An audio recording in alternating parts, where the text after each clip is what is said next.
You are listening to a Dynamic Works Productions podcast. This show is available on iTunes, Stitcher Radio Network, and many, many more podcast services around the world.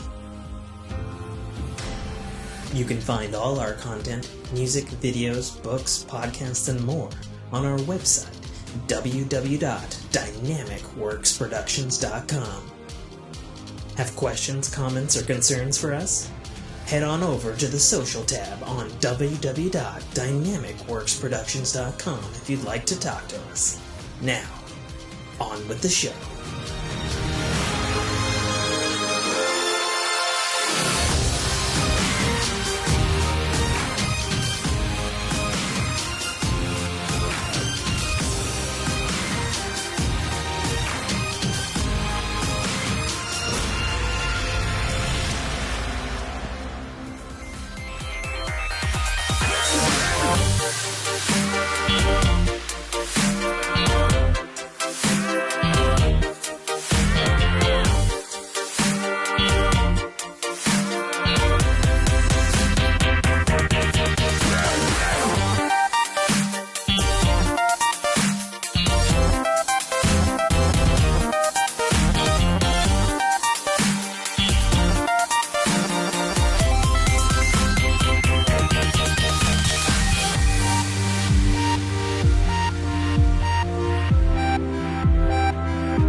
Everybody in the whole universe, welcome to it might as well just be a fireside chat. Like, that's what I feel like. Welcome to the fireside chat fork in your ear episode with your host, as always, podcaster gamer Tim, aka Trotter. Joining, as has been always as of late, which is fantastic, the one, the only, the Buster of Knuckles, Mike List. Hey, what's up, Tim? And we're not spinning. We're just gonna communicate and see where this journey takes us into the fires and the night, and it's just gonna get increasingly sexual up in here. Why don't you take a walk on the wild side with us? Exactly. On this episode. Exactly. I think you were talking about you have a wild story to share about. Oh. Yeah, about man. Delivering pain meds or something. Yeah, yep. You put it together quite quickly, actually. Yeah. My girlfriend Jessica is suffering from a wisdom tooth that decided it wanted to grow in kind of offset, so it pushes against all her other teeth. Oh no, that is, oh god. Ooh, is it ever? Let me just tell you, my Friday sucked because I didn't sleep. Oh my god, I'm so sorry. And not to mention that, she didn't sleep, and then she had to go to work the next day. Yes, it was yesterday, matter of fact. Oh my god. It just crushed her. I've seen her in pain. I've seen her with fucking kidney stones, and she didn't, this, I don't know if you've ever had, a jaw pain or tooth pain. I have had both a tooth burst, and I've had kidney stones. Okay. I would say I've also had kidney stones. We can bring that up later because that's a good. Oh my god. Yeah. So I'm sorry about your lack of sleep, and I'm sorry your girl's in pain, man. Yeah. We took her to the doctor. We took her to the dentist. Actually, she went to the ER on her own, and then I, took her to the dentist on Friday, and he was like, yeah, I mean, it's coming in wrong. I gotta pull it. Mm. And I'm like, okay, so what does that mean? He's like, I'm gonna pull her tooth. Mm. And I was like, okay, very well. You are gonna pull her tooth. And he was like, yeah, I'm gonna pull her tooth. And I'm like, okay. So we're going to come in on Tuesday. This is the plan. Tuesday we are going to I'm going to take her there before work. Her appointment's at 3, and then her mom's going to pick her up because I'll be at work by the time she's done. And the issue is now she's half under my insurance, so it's going to cost me a small fortune, but we'll bring that up later. Mm-hmm. She got 2 prescriptions. One was a painkiller, a narcotic. The other one was penicillin, obviously. So she doesn't take the painkillers unless she needs to. I took her to work. She said she needed her medicine, so I grabbed the bag that had medicine in it. So I'm driving. I get pulled over. I was speeding. Oh, and that was just today? Oh man! And the cop's like, what's the issue? I said I had to take my girlfriend her medicine. He said, okay. So he goes, is that her medicine right there? I said, yeah. He's like, do you mind if I look in it? I said, not a problem. Handed it to him. He decided, and then he was like, just to let you know, I could arrest you right now. And I said, for what? And he goes, there's narcotics in here. I said, yeah, I know. I'm taking her medicine. And he's like, even though, if that was that, that could be the case. He's like, if a dickhead wanted to arrest you, he could arrest you. Because it's, a prescription that's not yours, and you could just be saying, I could have stole her bag, is what he was trying to say, and all this, but he wasn't going to arrest me. I thought he was, so I freaked the fuck out. Oh shit! And he was like, then he told me, I'm not going to arrest you. And I'm like, okay, good police officer. Yeah, the police officer. I'm like, okay, thank God. He's like, but someone could, if you caught the wrong guy at the wrong time, he could. I'm like, Jesus Christ, okay, yeah, all right. And he was like, sorry for your, but he let it go for a while. I guess he didn't realize. He let me sit there and think that for a good minute before he told me, no, you're fine. I'm not going to arrest you. I just want to let you know. Yeah. And then he's like, by the time the kicker was, I got pulled over in the parking lot of her job. There's a long driveway, and that's where I got pulled over. So by the time all this has transpired, she comes running up to the car because she sees the cops. Yeah, because she sees the cops. Oh my gosh! Okay, this is getting better and better. And he's like, he catches the movement, and she's like, that's my boyfriend. What happened? And he's like, nothing. I pulled him over. He was speeding. She got mad for a second, and he was like, I was just telling him that if I was a dickhead, I could arrest him. And she's like, she freaks out instantly. Here's arrest. Didn't hear the fact that, I'm not going to arrest him. She just heard arrest him. And he's like, calm down. I'm not going to. And she's like, oh my God, thank you so much. And he's like, but just to let you know, the story he told me, I hear 1,000 times. Yeah, I bet. And I'm like, okay, I can understand that. And he's like, I'm really happy that this is not the case. And then he's like, you're good to go, man. Just slow it down. I'm like, you know what I mean? I would freak the fuck out. Because I might have big hands and stuff. I also have a little butt, and I'm afraid of jail. I'm sorry. Oh gosh, we just keep making fun of the different sized things on your body. Because last episode, it was all about that big swinging dick, and now it's like you get your good hands, but your tiny butt. It's like, this is great. I got a little butt, man. Oh man. Oh man, so how's your week been? All right? It could have been better, man. It was just not a good work week, But the only good thing that occurred this week, other than last night. Oh, okay, actually, so since our last podcast, because it's been 2 weeks. As indeed. Yeah. My apologies. It is not your fault. It was things transpired, which, if you can guess from the editing hack job that occurred on the last episode, I said some things. I personally thought, having listened to it several times, those things were fine. But the person in question I was talking about didn't want any of that negativity, and so cut those out. Anyways, things are fine again in that area with that particular person, and going on. But so I had two major victories this week, and I had one just really cool chill night with one of my best friends, Jay, um, who I don't see that often because he lives like fucking 2.5 hours north of me. And there's like fucking like Seattle's in between us, and it's like traveling between that city is just like it's just a pain in the ass because it takes like fucking like 3 hours, even though it's not that far. Because So it's like Philadelphia for me, I guess. Is Philadelphia like really like pain in the ass to travel through? It's been known to. I mean, I tend to stick to the outsider where I can go through with a train, like on the train. Mm-hmm. But yeah, if you drive through it, if you lived in the city, oh my god. If you live in the city proper, it's terrible. Is and I only know Philadelphia from Everything Sunny in Philadelphia.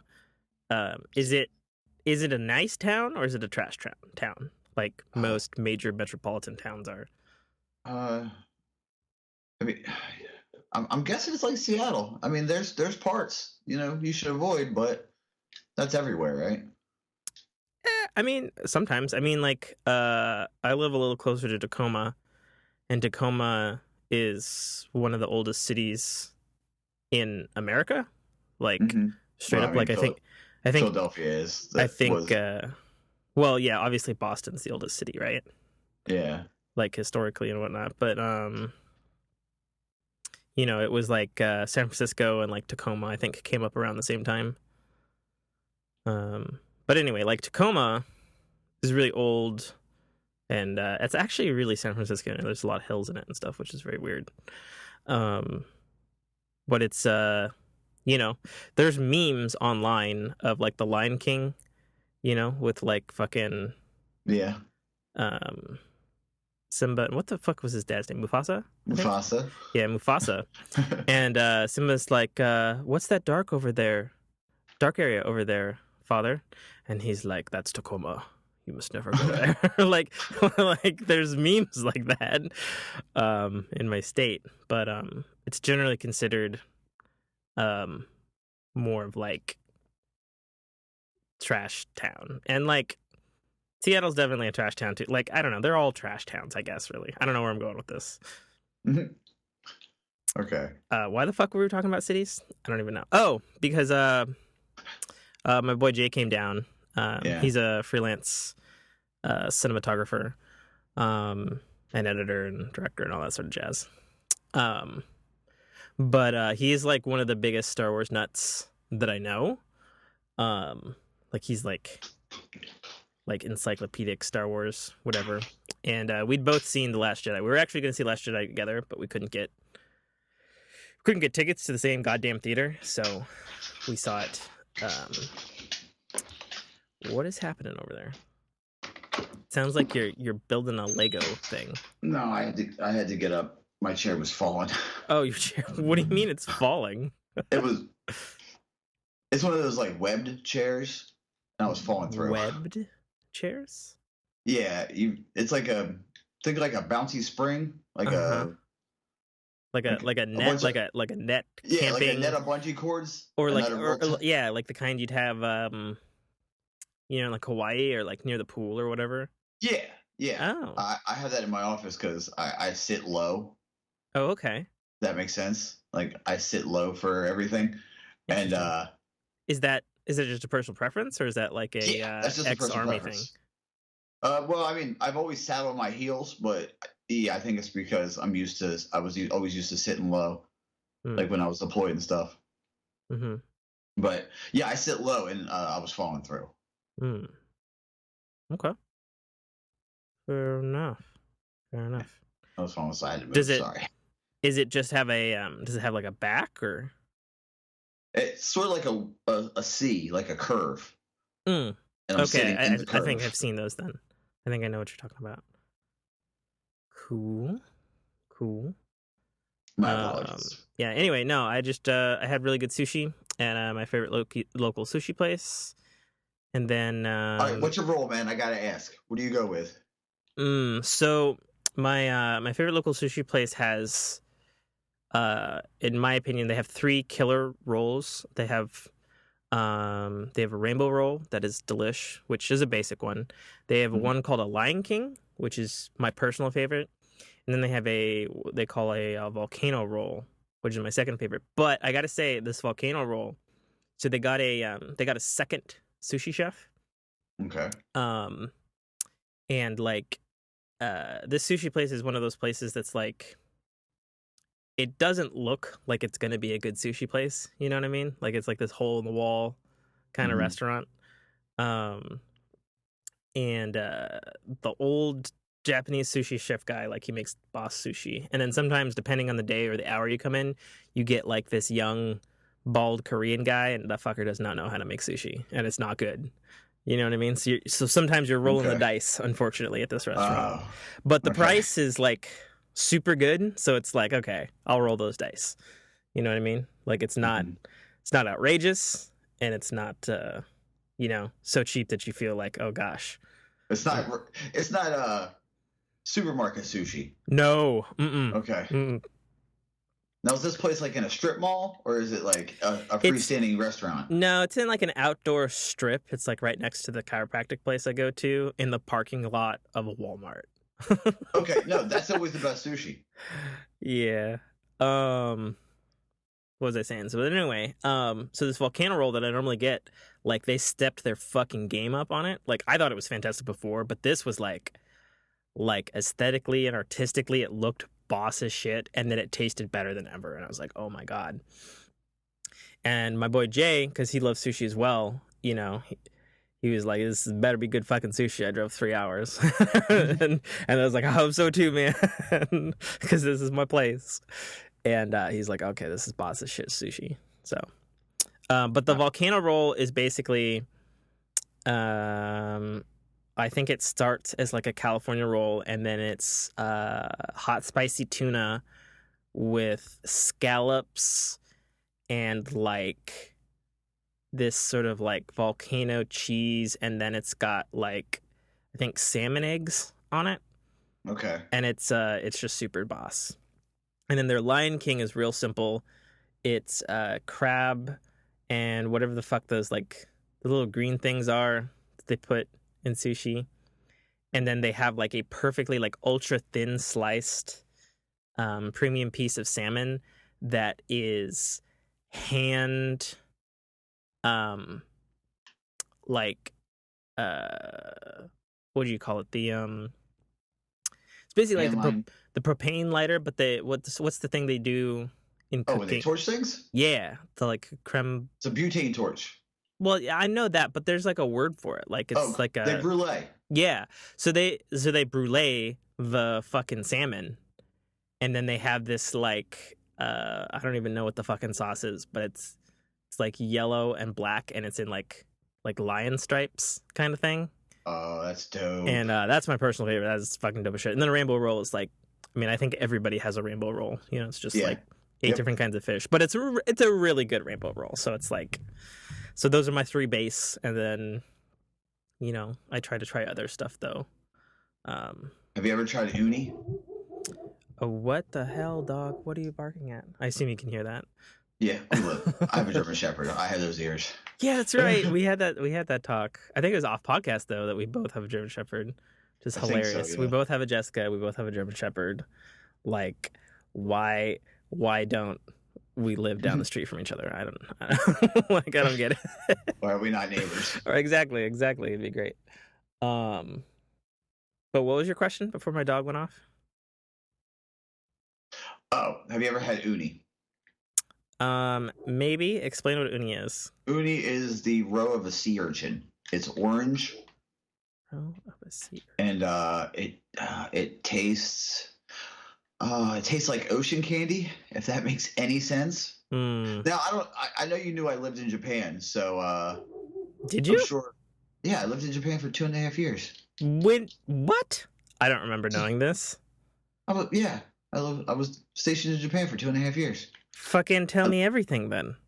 I am a I am a sushi fanatic would be the best way for it. I mean, I've had Japanese sushi. Okay. Like literally in Japan has some sushi. Okay, So I've got to ask this then. So I've actually, you want to know what? I've had this sushi made by a goddamn Iron Chef. That's okay. how into sushi I am. I feel also that into sushi, but I don't do a lot of traveling outside of my state, so I'm like, sounds dope. So to me, sushi's an art. Oh, I agree. I assume you've seen then the documentary, what's it, Euro I Dream Sushi? Yeah. You're my boy. Mm-hmm. You are so my boy, god damn it. It only takes his apprentices 2.5 years to learn how to make rice correctly. Yeah. So good. My one regret is I didn't eat there when I was living in Japan. Oh, yeah, I would regret the shit out of that too. Fuck. Yeah, I was angry, upset, saddened when I realized I've been in that train station. Oh man, that sucks. Well, no, he was fucking. It was right when he was getting famous when I was there, so I knew. Sure. But I never was like, I'm just gonna. I don't know what happened. I just never ate there. The fates never deigned for me to eat there. So. Wow. I've actually had the food of several Iron Chefs, if you count Bobby Flay as an Iron Chef. I don't know all the Iron Chefs, but all the same, I respect that there is a class of chef that is iron. So I guess the question I'm looking at, since you are as much as a sushi connoisseur as my boy Adam Burgess, who's sometimes on this show. Adam, is that who you're talking about? Yeah. Oh, no shit. Okay. Yeah, no, oh, actually, I guess I didn't tell this story either. So right after the last podcast that we did, I went and got sushi with Adam because he was in town for a bit. Because he had to go back to the army base here and do some sort of training or something, even though he got stationed on the other side of the state. Okay, so he was in to visit. Yeah, so he's in town for a night, and we went to this place in Tacoma, called Kyoto Sushi, and it is like the most traditional sushi place I've ever been. Like with the sushi bar, the sushi chefs, and like the people and the fucking like type of, I don't know, like Japanese robes and things that you see in like really fancy sushi places, and like you sit down in like the little like rooms with like the paper doors and the like the rolled floor. It's like yeah, okay. You sit on your knees, you know what I mean? Place you're talking about. Yep. It's like the Miyamoto Musashi's restaurant I went to. It was really like swanky. Okay. Yeah, I know exactly the type of place. Yeah. So funny sushi story. We're eating at the sushi bar, and I'd actually never eaten at the sushi bar there because usually when I went with him, it was with his wife. And we'd usually be with other people, and we'd have like a big group, and we'd be in one of like the sushi rooms or whatever the hell.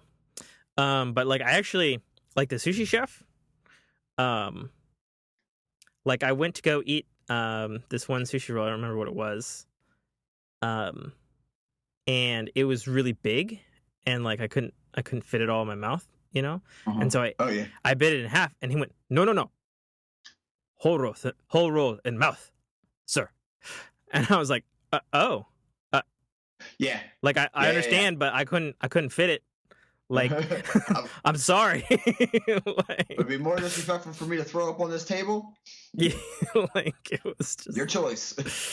But it's so funny because I've never been corrected on eating sushi. Oh yeah, by the person who makes the sushi. So that's how I learned how to use chopsticks. Oh really? I learned because Adam taught me, because I was just trash with chopsticks forever. Even though I loved sushi, you know, like it was just like one of those things. That's where I learned how to eat sushi. That's how I learned how to. I learned how to use chopsticks by eating sushi. Wow, that's Well, I mean, I did too, I guess, but I mean, Adam did teach me, so you know, whatever. Damn, getting way off topic. Sushi. I could talk about sushi all the goddamn day. Yeah, what else is new? That's what we do best, man. But no, I was trying to get to the point of like, so having having eaten sushi Uh-huh. all over the world, do you prefer sushi made in America or sushi in Japan? Well, I mean, if I had my druthers, which a lot of people would all agree, I'd do Japan. It Okay. was just, the best sushi. Okay. It was amazing. Okay. Fair enough. Yeah, that's how I think of it. I think that's why I think of it as art, because to me it's like I've eaten a live, like he grabbed the prawn, it was wiggling and jiggling, and he cut it and dispatched it, and I was eating it within seconds. Wow, that's pretty awesome. It was incredible. It's like it was art. That's why I consider it art, because to me I was like, yep, that's art. So I've had bad sushi too. I don't know if you've ever had bad sushi. I've had bad sushi, and I'm not talking just like restaurant or not restaurant. Safeway bad. No, you're talking about Also, fair listeners, don't ever eat supermarket sushi. Never in your life. I'd make one concession to that. Okay, let me hear it. There's a couple of Whole Foods in like Seattle, and they have like a real sushi dude there. Okay, it's not the best, but it's it's doable in a pinch. It's pretty decent, I guess, would be what I would trying to get at. So I would say that that's acceptable. Okay, I can make that, being that it's Whole Foods. Yeah. Yeah, I could. That's acceptable as a good substitute. But if it's like an IGA or a fucking Ralph's, don't do it. A Food Lion, a Piggly Wiggly. If Piggly Wiggly had sushi, I abstain. I will not. I only know of that list you said, East Coaster, IGA. So I get you now. Well, Piggly Wiggly's down south. Okay. And I think Ralph's is a West Coast thing. Never heard of Ralph's, unless it's like a Californian thing. All right, where do you go? What chain do you have in Seattle or in Washington, I should say? I mean, we have Whole Foods, we have Walmarts, we have QFCs. Our Targets have foods. Fred Meyer's, big one.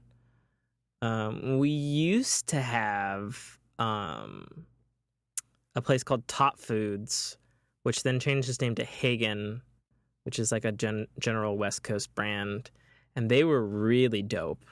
Mm-hmm. Also really dope in the prices. I would go there for fucking almost everything. But then, like, I don't know, like all of them got really badly mismanaged, and so they went belly up. Like Hagen's still around; they're a big fucking brand. They're like an Albertsons or a Safeway. But the stores themselves here, specifically in this state, I think there's like one left, which is fucking sad. We used to have Albertsons; those went all belly up here. Okay, I knew Albertsons. I've heard well, of that. Albertsons own Safeway, so I don't know. We have like, I swear, there's like more Safeways popping up every goddamn day around here. But there's like lots of Fred Meyers and stuff, and we have Wincos. Do you have Wincos? No. Okay, Wincos are pretty dope. They're like a cash or debit card only place, and everything's pretty like in like, I don't know. It sounds kind of shitty to say, but like I don't know how to say it. Like it's all in like, it's like Mexican low income version of Costco, but just for food, I guess. Like, so it'd be like, oh, I'm gonna get a bag of chips, and it's saran wrapped with 6 bags together or something like that. You know what I mean? Yeah. And it's like $2 or some shit. But they're like, I don't know, locally owned, cash based or whatever. They're pretty great, actually.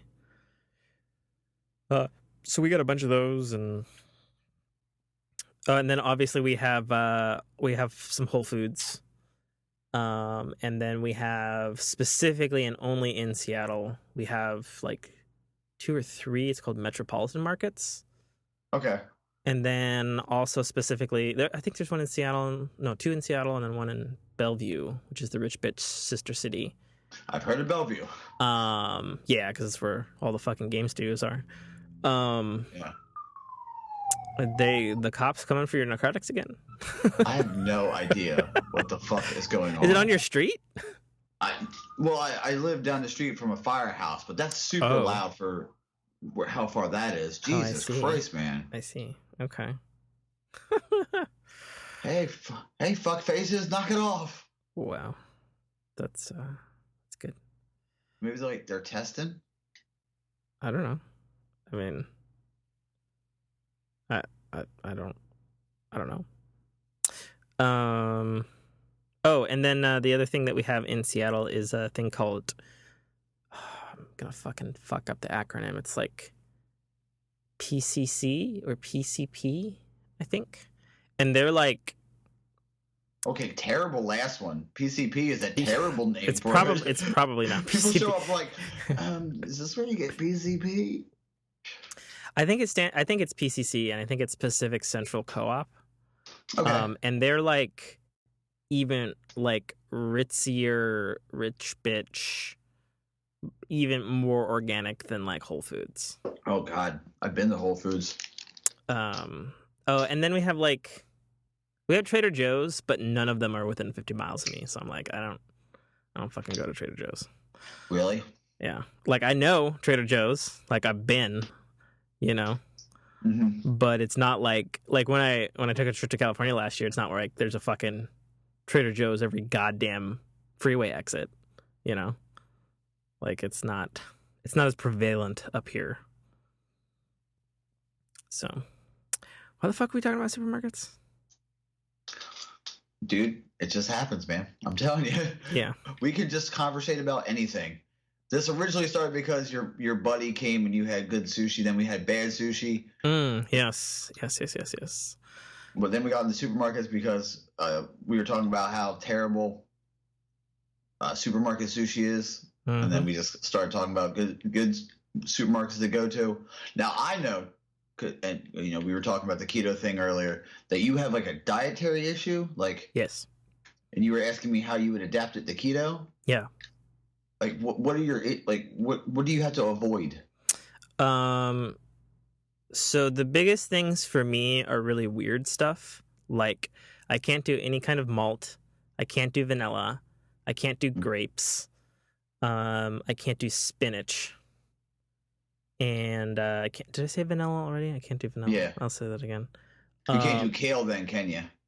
I have no idea.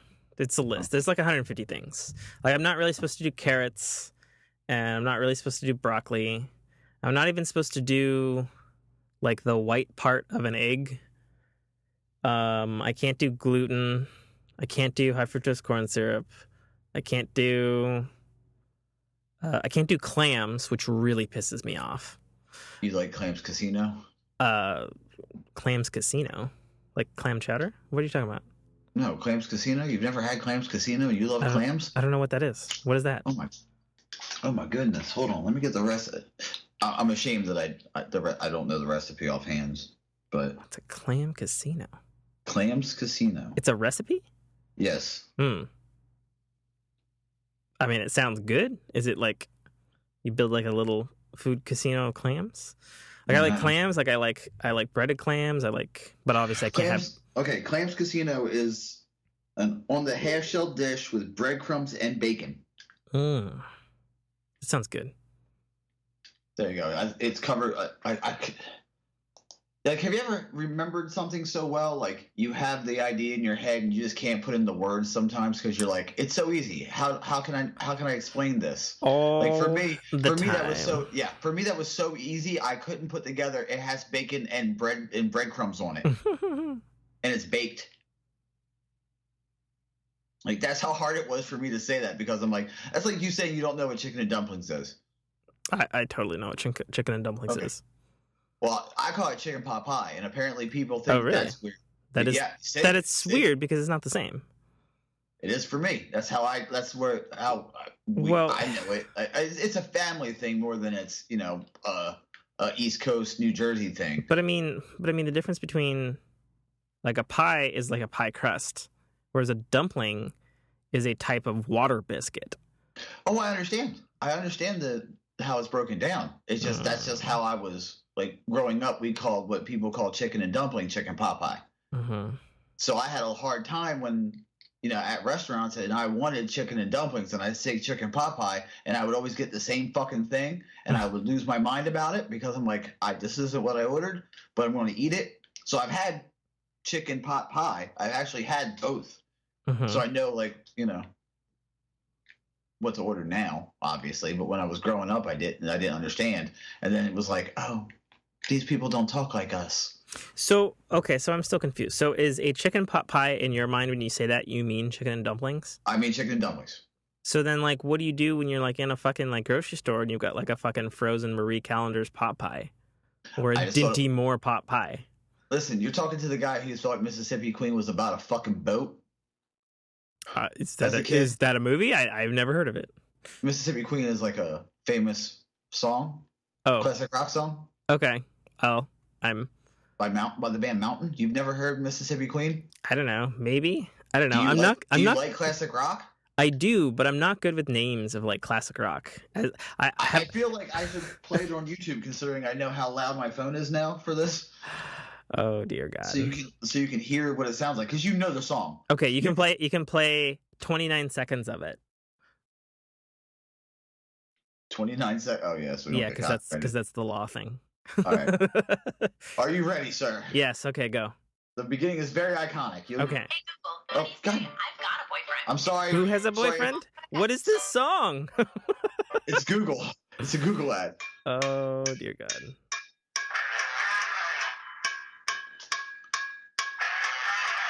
You never heard this song? Oh yeah, I've heard this song. Okay. That's Mississippi Queen. I thought it was about a boat. It's not about a boat. Okay. That's the moral of the story. I thought it was about a boat. Not about a boat. It's about a whore. Well, all right. And everybody asked me why I thought it was about a woman, and I was like, why would I think it was about a boat when it's clearly a woman? And I'm like, really? Because people call boats, they name boats after women, and if it was a bit like a giant boat on the Mississippi, and it was the best boat on the Mississippi, wouldn't you name your goddamn boat Mississippi Queen? I suppose. When people are like, dude, you went way too in depth. I'm like, I was also 9. Yeah, I don't know. Like, I mean, like, I love like classic songs and classic rock, but like, I'm just, and I've explained this multiple times, but I guess I gotta explain it again. Like, all the music I grew up listening to, like, was fucking video game soundtracks and like movie soundtracks and stuff, and like I know that stuff like the back of my hand. And it's not that I didn't. It's not that I didn't listen to like you fucking. Basically, listen to classic rock. You just didn't listen to the band. You listened to a particular song on a soundtrack of an album, or on a soundtrack of a movie. Yeah, which is like I know the soundtrack to Dirty Dancing like the back of my hand, but that's because it's the soundtrack to Dirty Dancing. You know what I mean? Like fucking, like I know those because that's what I grew up with. Because like all these, young kids these days that didn't have fucking tape cassettes and CD players, it's like you had a thing and that's what you fucking had and listened to. Like there was none of this. Like if you wanted to try something else, you're ponying up fucking money. It wasn't YouTube. You couldn't be like, oh, I need to do this song. It was like, oh, maybe if I have my cassette player and it plays on the radio, I can record it. Like that's. Do you remember that Halloween with the shitty plastic mask? Like the real shit plastic masks and like a plastic schmuck? Do you remember those Halloween costumes? I mean, there's like a lot of shitty masks, but maybe you're talking about something more specific? Hold on. See, I love living in the state we live in right now. I guess I'll look up 80s Halloween costume.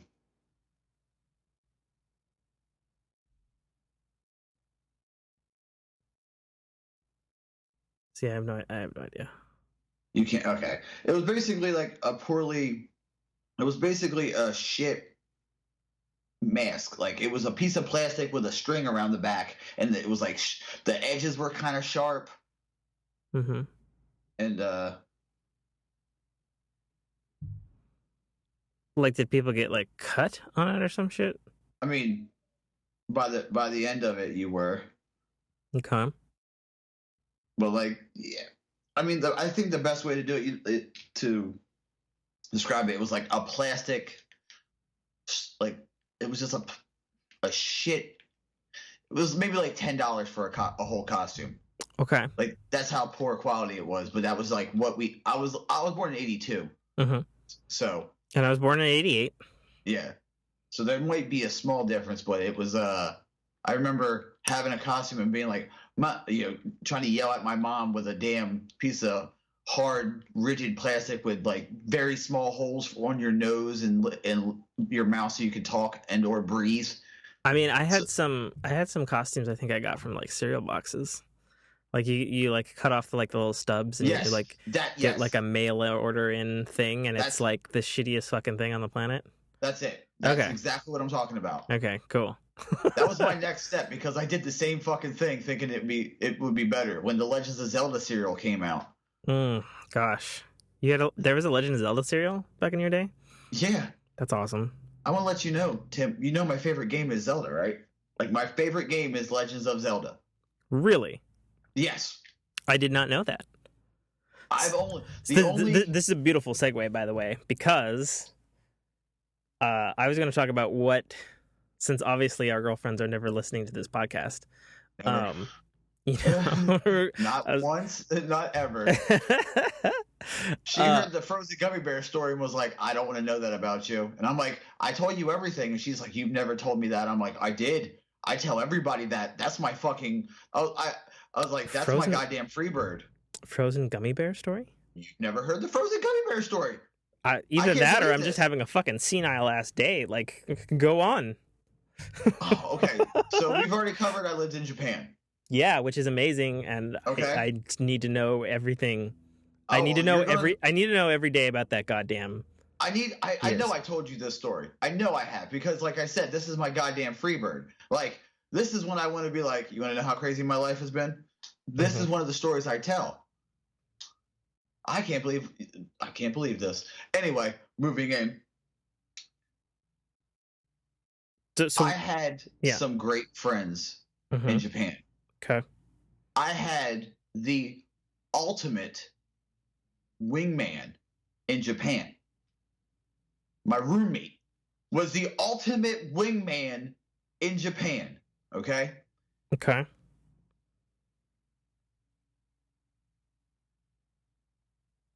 Tim, can we cut 1 second? Yeah, what's happening? I gotta piss. So bad. Go for it.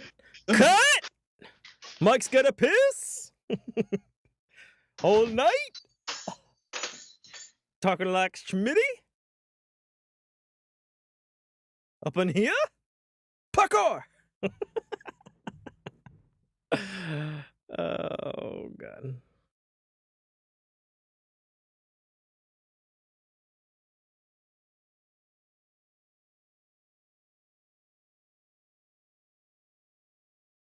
As we hear him peeing.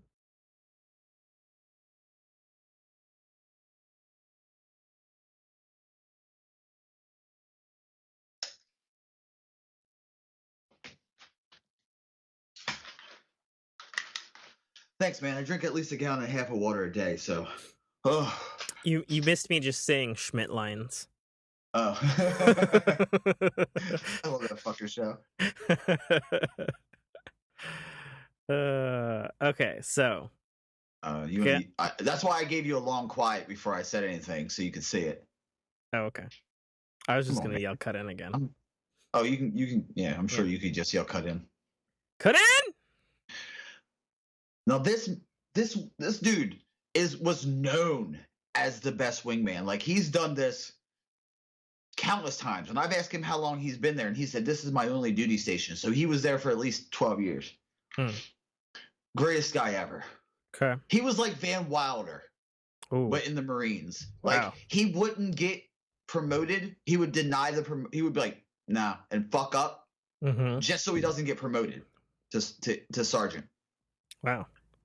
Now, I was there. I was underage. I couldn't drink, but I drank a lot because of this gentleman. Mm-hmm.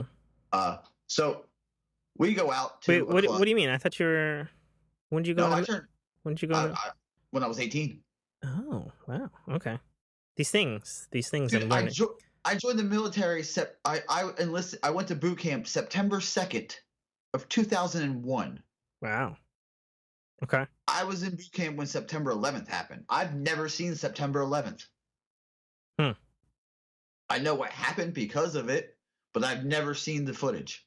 Oh, that seems somewhat strange given the fact that you went and fought for the country. It, just something I didn't want to do. Fair enough. Like, I'm not gonna watch. I know what I've been through. I know what happened because of September 11th, and I'm not gonna. I don't need to watch it. I know it happened. I'm good. Okay. It's just my weird thing. Fair enough. So we went out to a club. Yeah. And it was a large club. Are the clubs like way Often? fucking different in Japan? No, think of like a bar that plays music. There's dancing. There's craziness. Same thing. That kind of thing. Okay. Yeah. So we go out. We're having a great time. This girl sees me, and we're talking. We're having a great time. And okay, so now I have to ask another question. So obviously we both have Jessicas, and they're largely Americans. But having been in Japan, like, are you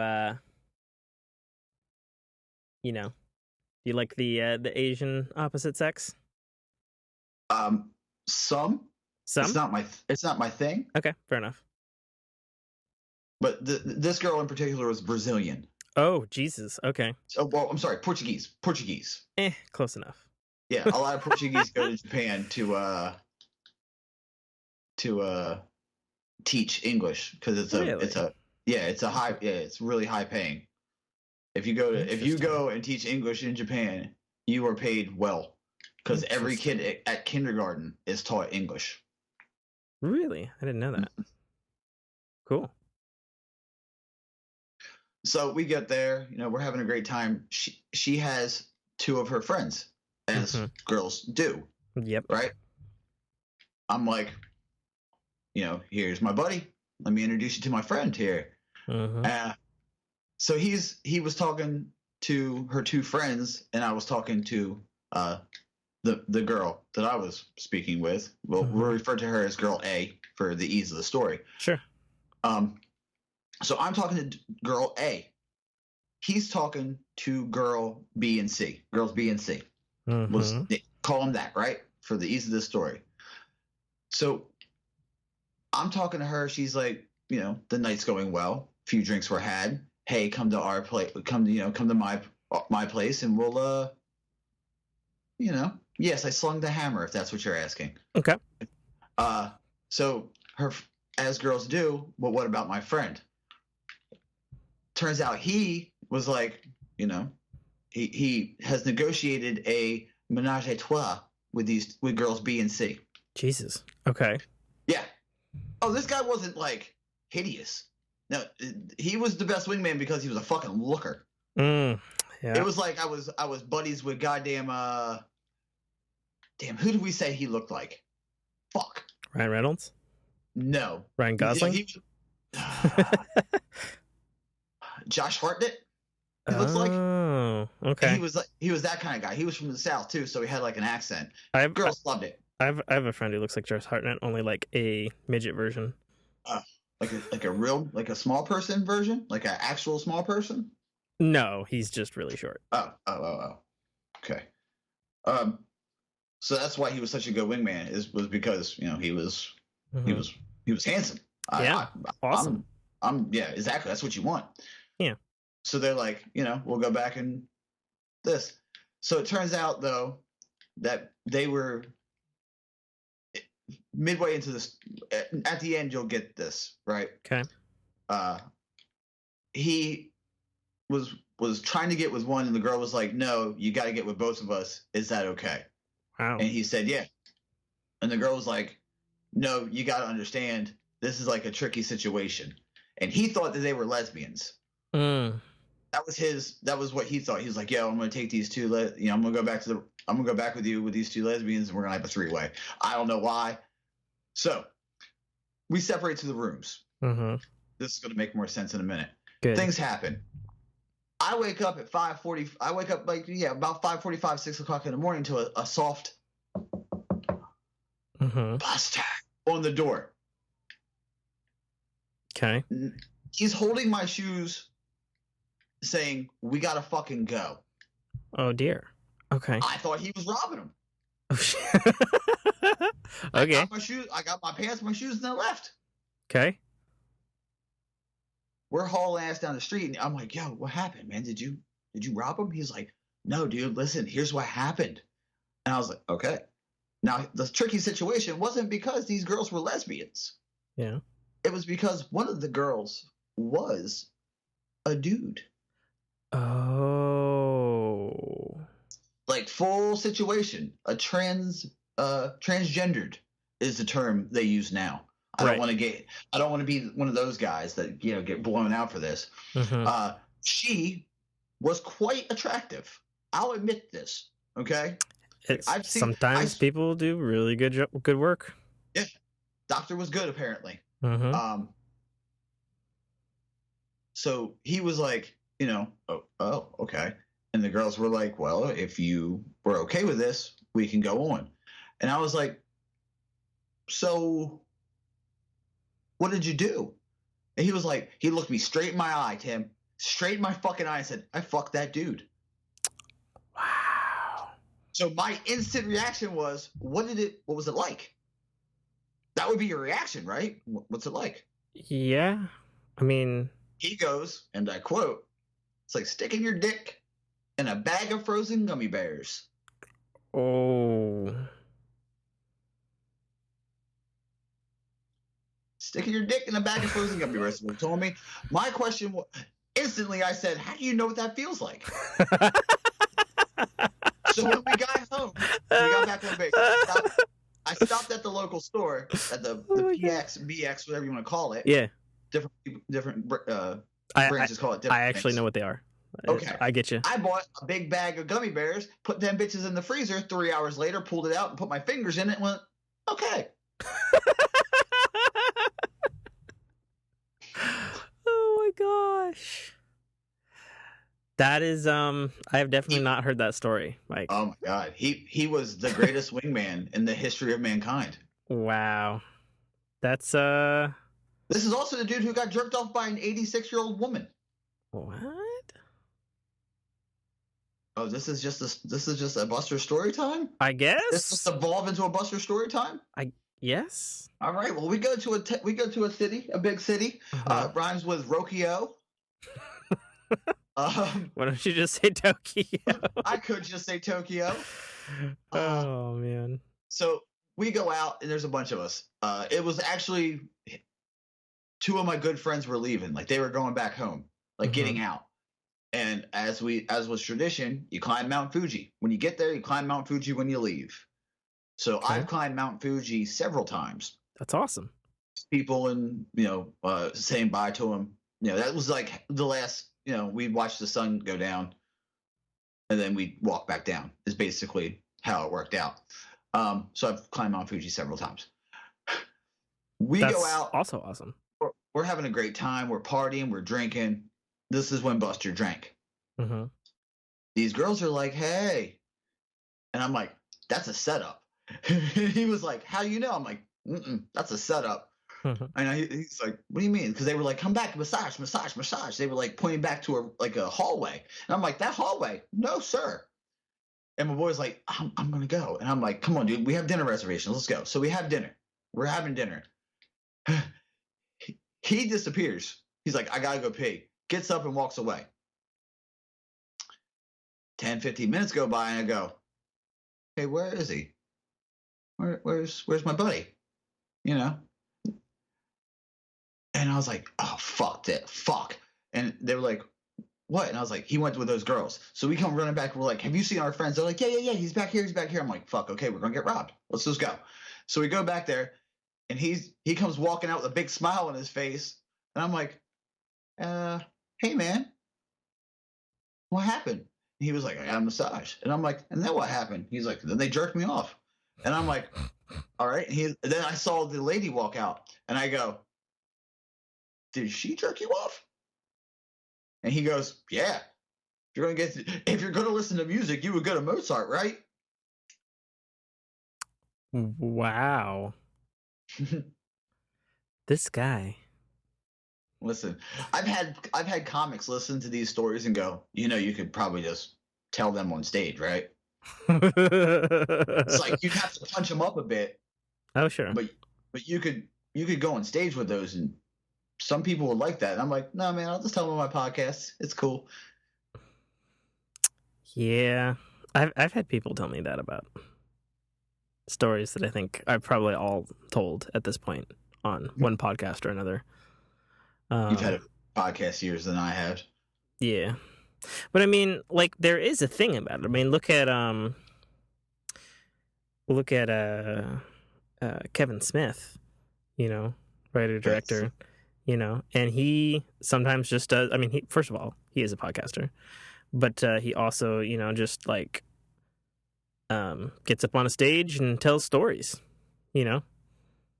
like, and sometimes they're funny, sometimes they're not, sometimes they're just stories, and people pay to go see that. Like, it's awesome.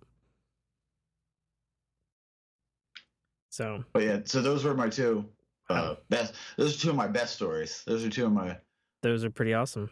Yeah, those are pretty fucking awesome. Not gonna lie. How the fuck did we get on to talking about that? You mentioned gummy bears, because I was gonna beautifully segue into what we got our girlfriends for Christmas. Oh yeah, into talking about that, but then what you just said was way better. Poetic, man. I'm sorry, I can wax poetic. I'm a bard. If for the D&D people out there or Pathfinder, I'm a bard. Okay. Can't sing, but I can tell stories. That's great. Oh man, fantastic. So what did you get your Jessica? So first of all, at least half of the stuff was, I don't know what to get you, because like we've been arguing about it for like a while now. Because as I might have told you, I think I told you like a bit ago, we were like, this is our second Christmas together. Last year we did awesome because we're like, oh God, what do we get each other? I don't know. It's our first Christmas. We've only been together like 4 months. What do that we was do? Going to be my question. When did you guys get together? Because I was about to tear into you. Oh, why? I have a very strong feeling about that. What? How long? Okay. We call it around here. It's cuffing season. Cuffing? Like cuffing, like handcuffing. Uh-huh. They call it cuffing season around here because it's the holiday time. People want gifts. Yeah. So they get into relationships just to get gifts. And if you start dating like a girl and it's like November, like a lot of guys wouldn't buy her a Christmas present because it's like, no, you're only doing it so it's too soon. It is too soon to buy Christmas presents. It really is, in my opinion. If you start dating the beginning of December, it's not Christmas. It's Christmas, but don't. I'm not going to go all out. Is that wrong? No, I feel you. I think that's wrong. I mean, you guys have been together for 4 months before that. That's acceptable to me. Well, but here's the thing. Like, so at that point in the relationship, she had already said, that, she loved me and I wasn't there yet, right? Okay. I didn't know that. Okay, that was the thing. Like, she told me she loved me, like, end of October, and we started in September, right? You're about to hear about the darkest timeline, Mike, I think, in this episode. The dark timeline, Mike? The dark timeline, Mike. The negative Earth's Mike. Oh, just dear God. Remember that when it happens. Okay, well, I mean, I wasn't trying to get into like a whole thing about my relationship with Jessica. But this is about mine. Oh, yeah. Are we doing it now, or am I? What's happening after this topic? Yeah. I won't derail this. This is a good topic unto itself. But just remember the darkest timeline, Mike. That will be how. That'll be. I guess. How long do you want to record tonight? You want to do normal time? I don't care. 2 hours? No, we could go 3. I don't care. All right, cool. Yeah, that'll be the next topic then. Darkest timeline, Mike. That way you can hear how terrible I was to my girlfriend before. Oh God. Oh. Okay. You have no idea. Okay. This is literally my villain story. It's Darkest timeline, Mike. Just remember that. Okie dokie then. Anyways, so last Christmas we were all worried because I'm a go big or go home kind of guy when it comes to presents, particularly with girlfriends. But it was kind of like our first major thing. I mean, yeah, we did Thanksgiving together at a folks' place and all that sort of stuff. But it's like shit, we got to get each other gifts. And she was like, I don't know because she's like, I don't know. Like, I can think of so many things, but like, I don't want to get the wrong thing. And then our first Christmas is fucked. And I was like, I know, me too. Like, that'd be awful, because everything had been going very well in the relationship up to that point. And then I was like, well, what if we like get something we both need that's practical? And she's like, I could be down for that. And then we were just thinking, and at the time, so like I didn't have a couch. Okay. Right? I had you had places to sit, right? Well, she's petite in comparison to me. Okay. And I had like a fat guy's like chair, basically. I understand what you mean. Yep. And I get it. so we would basically just be sort of crammed into this chair. Okay. And we'd watch stuff and like forcibly cuddle, and then like my leg would go dead, and then we'd swap sides, and then her leg would go dead, and she swapped sides, and that's what we did for months. And then I was like, well, what if we bought a couch? And she was like, yeah, let's buy a couch. And I was like, fuck yeah, I love couch. And she's like, well. And so we went to this famous place in Washington that's like this, it's called the Cannery. And it's this old ass like tuna cannery place. It's like fucking gigantic. It's like one of those things that has like rooms inside of rooms inside of rooms inside of rooms kind of places. And you can just fucking get lost there. Like, it has its own, like, fucking cantina and shit. Okay. Like, that's how big it is. And so we went, and it's a cool place because it's, it's got a lot of show floor space. I get it. Okay. It's like would you say like a bazaar, not like a flea market? I mean, it's like a real retail place. Like, there's people and nice people who've been there for 20 years and whatnot, but it's like, it's got its own vibe. It's like a cross between like a Best Buy and a Costco and like an old antique mall, and like, but everything's on the floor and everything's pretty decently priced actually too, which is I guess why it's been around forever. Okay. But everybody goes there. Sometimes people go there just to like hang out and look at like weird old shit, but primarily they sell beds and sofas and kitchenware and tables and shit. And so we went and we were looking at couches, and that was a pain in the ass. It took like fucking all day, and we were like, oh, well, I like this couch. And then she's like, well, I hate this couch. And I'm like, okay, well, we like this couch. And then I'm like, oh, well, I hate that couch. And like, you know what I mean? Mm-hmm. And then we saw this like not particularly great looking like brown couch. Like, it looks like the fucking couch from The Simpsons. You know what I mean? It's just like, oh God, it's not a fucking brown, really? Ugh, terrible color. We sat on it, and it was like, oh, this is actually really comfortable. And Jessica sits in it, and she's like, oh yeah, this is pretty great. And then I had my arm over the side, and it was like a love seat size, so 2.5 people size couch. And I was feeling on the right side. I was like, oh, what's this button over here? And I pressed it, and it's a fucking transforming reclining couch, right? Yes, and I was like, oh babe. And she was like, yeah. And we were like, this is the fucking couch. Yeah. And it was like I think it was like $800 or something like that, and we just went halvesies on it. And I borrowed a trailer from my dad and hauled it back, and then became the interesting thing of assembling the couch and moving the couch in through the fucking tiny ass door, and like, how the fuck did we get this in here? Like all that sort of stuff. And that's the couch that's behind me today. And as we affectionately call it, the ELC. ELC. The ELC? Yeah, that's what we call it. This is the part where you guess what that acronym means. I'm trying to. I know love couch. Electric love couch. I was gonna say, is it the love couch? Yeah. You're in the right place. I was there. Okay. Yeah, so that's what we did for your first Christmas. For Christmas, and then like her birthday is like January. Ooh. So, and then I went like all out. I got like fucking, I don't know,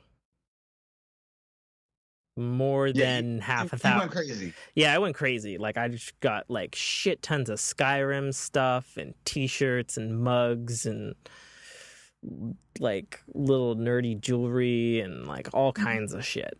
You know, is Skyrim her favorite game? Yeah, she is very hardcore into Skyrim. Okay.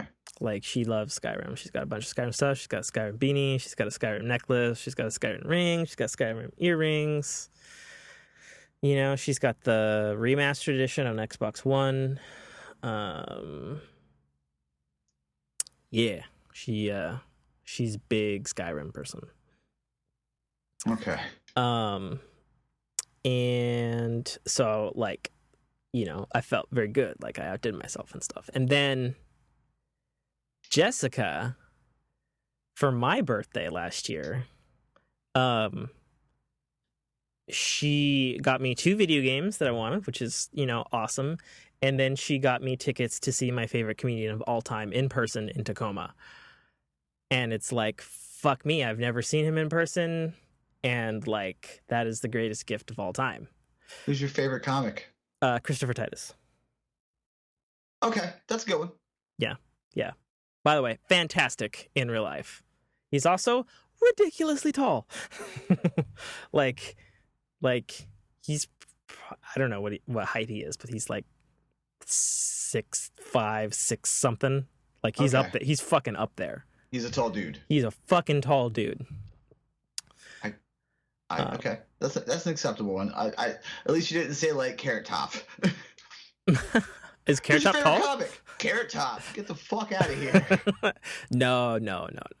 I would say probably if it was like a top 3, I'd probably say Christopher Titus, Robin Williams, RIP, and then I'd say, God, I don't know, like, I actually like Zach Galifianakis' his stand-up. Bo Burnham's pretty funny. I'd probably say like a nice general one, like Gabriel Iglesias or something. I gotta be in the mood for something like that, I guess. Yeah, I do too. I mean, I like Joe Rogan. I like Joe Rogan's great. Joey Diaz. I like Ari Shaffir, Burt Kreischer, Tom Segura. Like, Tom Segura might have one of the greatest comic specials I've ever seen. I've never seen anything from him. Really? You've never seen Mostly Stories on Netflix? Is it on Netflix? It is indeed. Quite good. Fair enough. And I actually really like Craig Ferguson as well. Okay. Although his first Netflix special I didn't think was great. His new one, which I actually watched this week, was pretty good.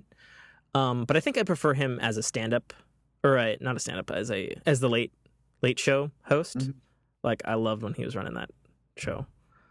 Because I didn't really like any of the late night shows until Craig Ferguson came along. And just his brand of, like, this is a shit show. We have no budget. And I was like, oh my God, I've been there.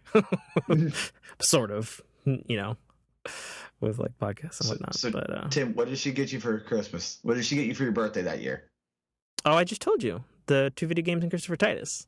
Oh, what video games? Sorry. She got me Mass Effect Andromeda and Star Trek Bridge Crew VR. Oh, she knows you quite well.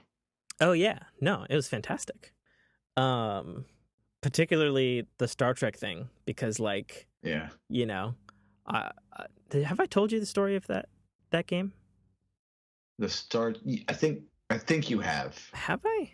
Well, I'm gonna reiterate for anybody. Yeah, reiterate, please, because I don't remember. You know what I mean? So I intend to put this episode out today. So Okay. if you're listening to this before Christmas, which should be like a couple days before, and you have a person who's a Star Trek person, and you have either a PC, I think it's HTC Vive, or a PS VR, and they're a Star Trek person, get them fucking Star Trek Bridge Crew. Like, it is wish fulfillment on the level of like being Batman in VR or flying an X-wing. But the best part about it is that it's co-op with real people, and you can either be the captain, the helmsman, the engineer, or tactical. Okay. And the first time I played it in VR, I just happened to get the luck of the draw and being the captain. And the game had been out for several months at that point. So, like, everybody else knew what they're doing. And I was just like, this is my first time doing this.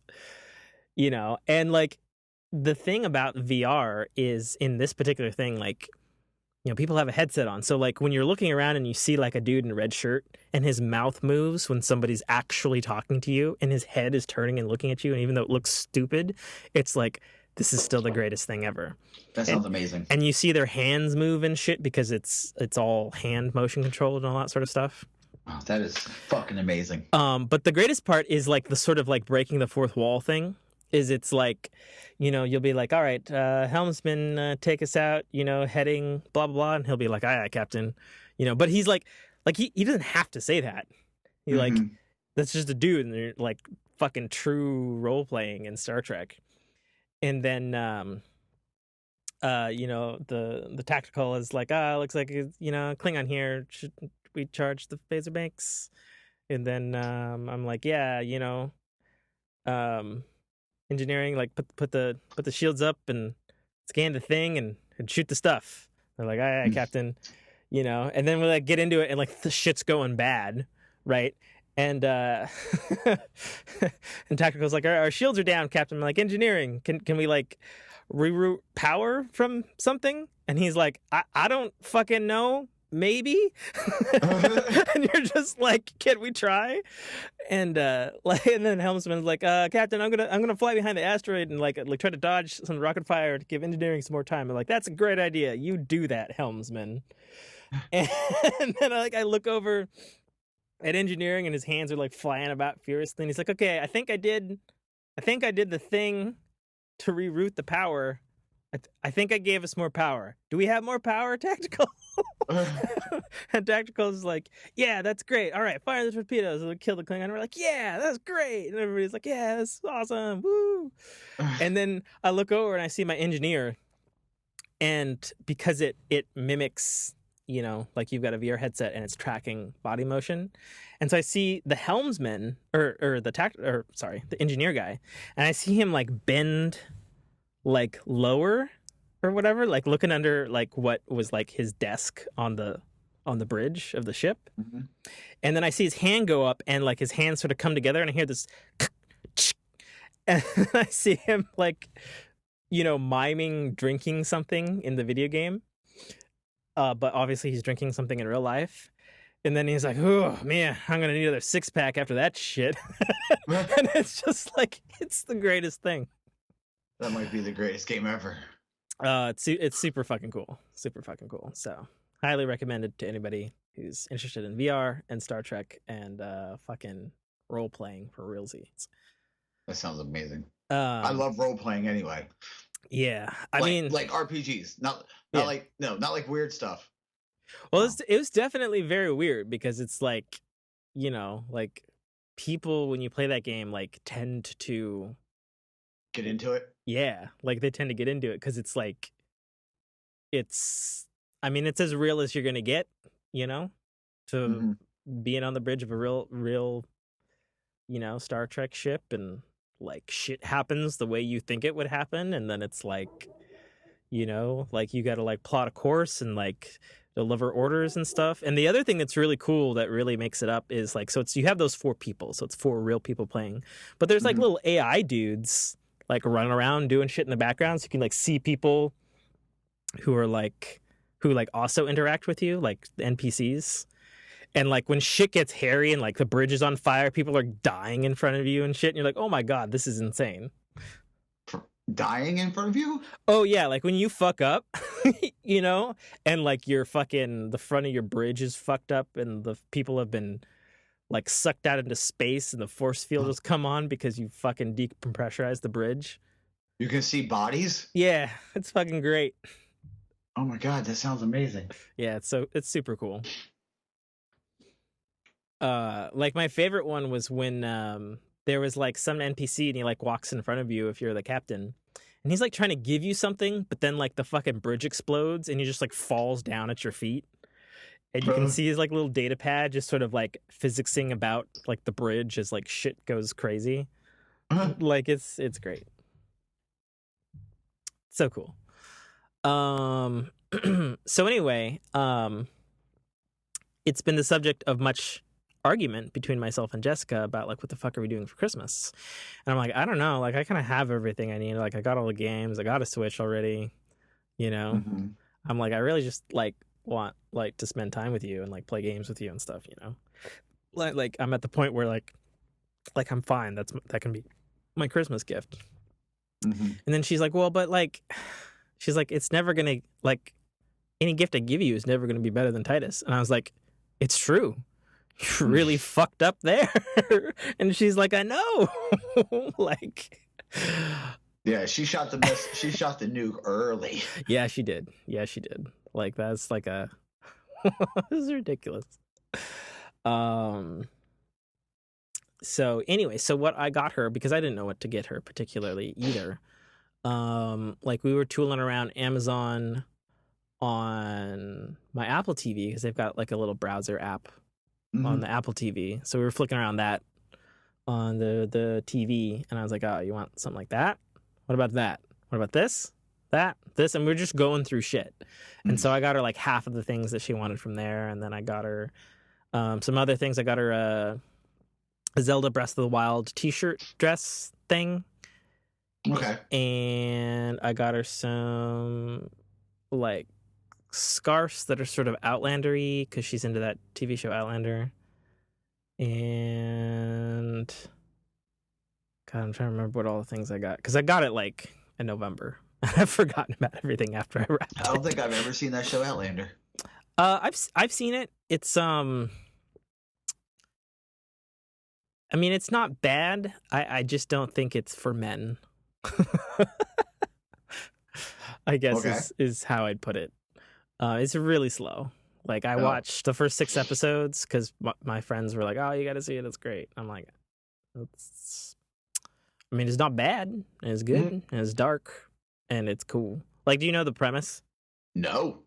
The premise is World War II nurse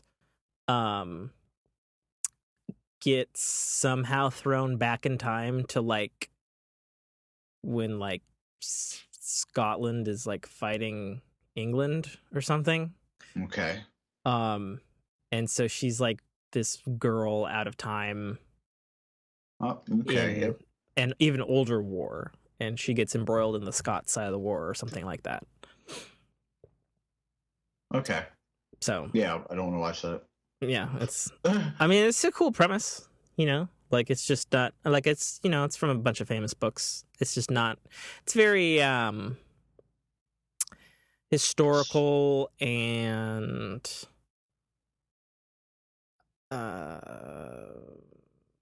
romancy, I guess. Okay.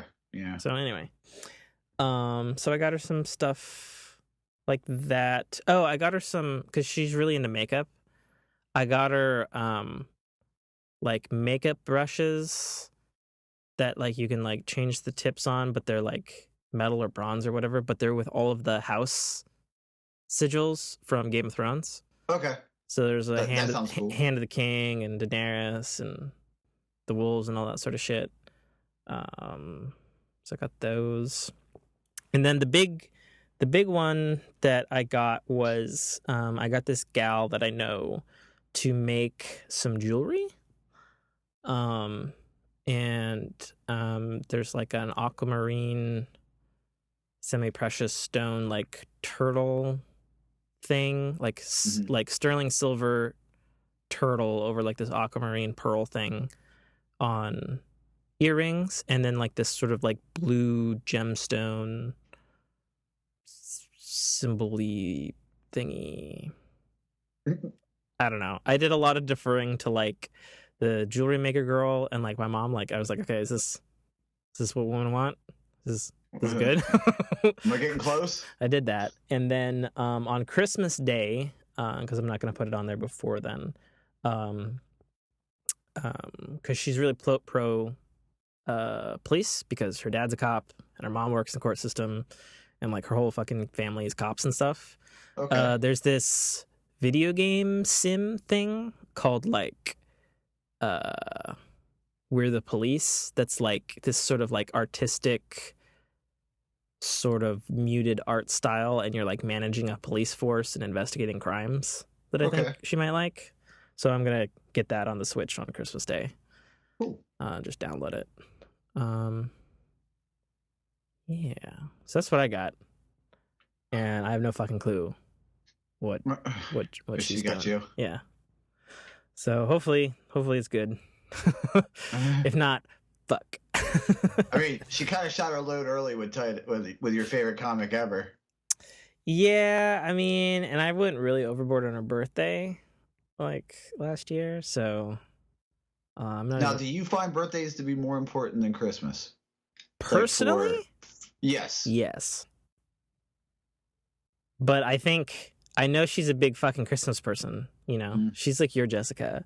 Oh god. You know, it's like, you know, she sees a fucking like snowflake and she's like, Christmas! It's Christmas time! Christmas! All the Christmas things, hot chocolate time, watching movies, magic pants, let's go! And I'm just like, bah humbug. Tim, I've listened to fucking Christmas carols since goddamn Thanksgiving. Yeah. It's on my car right now. Like, she gets married, she's like, did you change this? And I'm like, yeah. And she's like, why? And I'm like, because I'm not listening to it when you're not in the car. And she's like, but it's Christmas. And I'm like, you can't wrap it around your head that I don't think Christmas is that big of a deal because I didn't grow up like that. I mean, Christmas was a big deal in our family when I was growing up, and I like Christmas. You know, like I don't completely hate it. Well, we didn't like the only family tradition I have about Christmas is because my brother and I are kind of crazy. We both, wherever we are, we call each other and watch A Year Without a Santa Claus and sing the Snow Miser and Heat Miser songs to each other on the goddamn phone. Huh. Then we go, see you later, fucker, and we hang up the phone.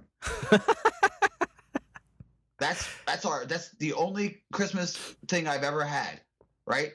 I've been with Jessica for 5 fucking years, and I have 100% increased my traditions.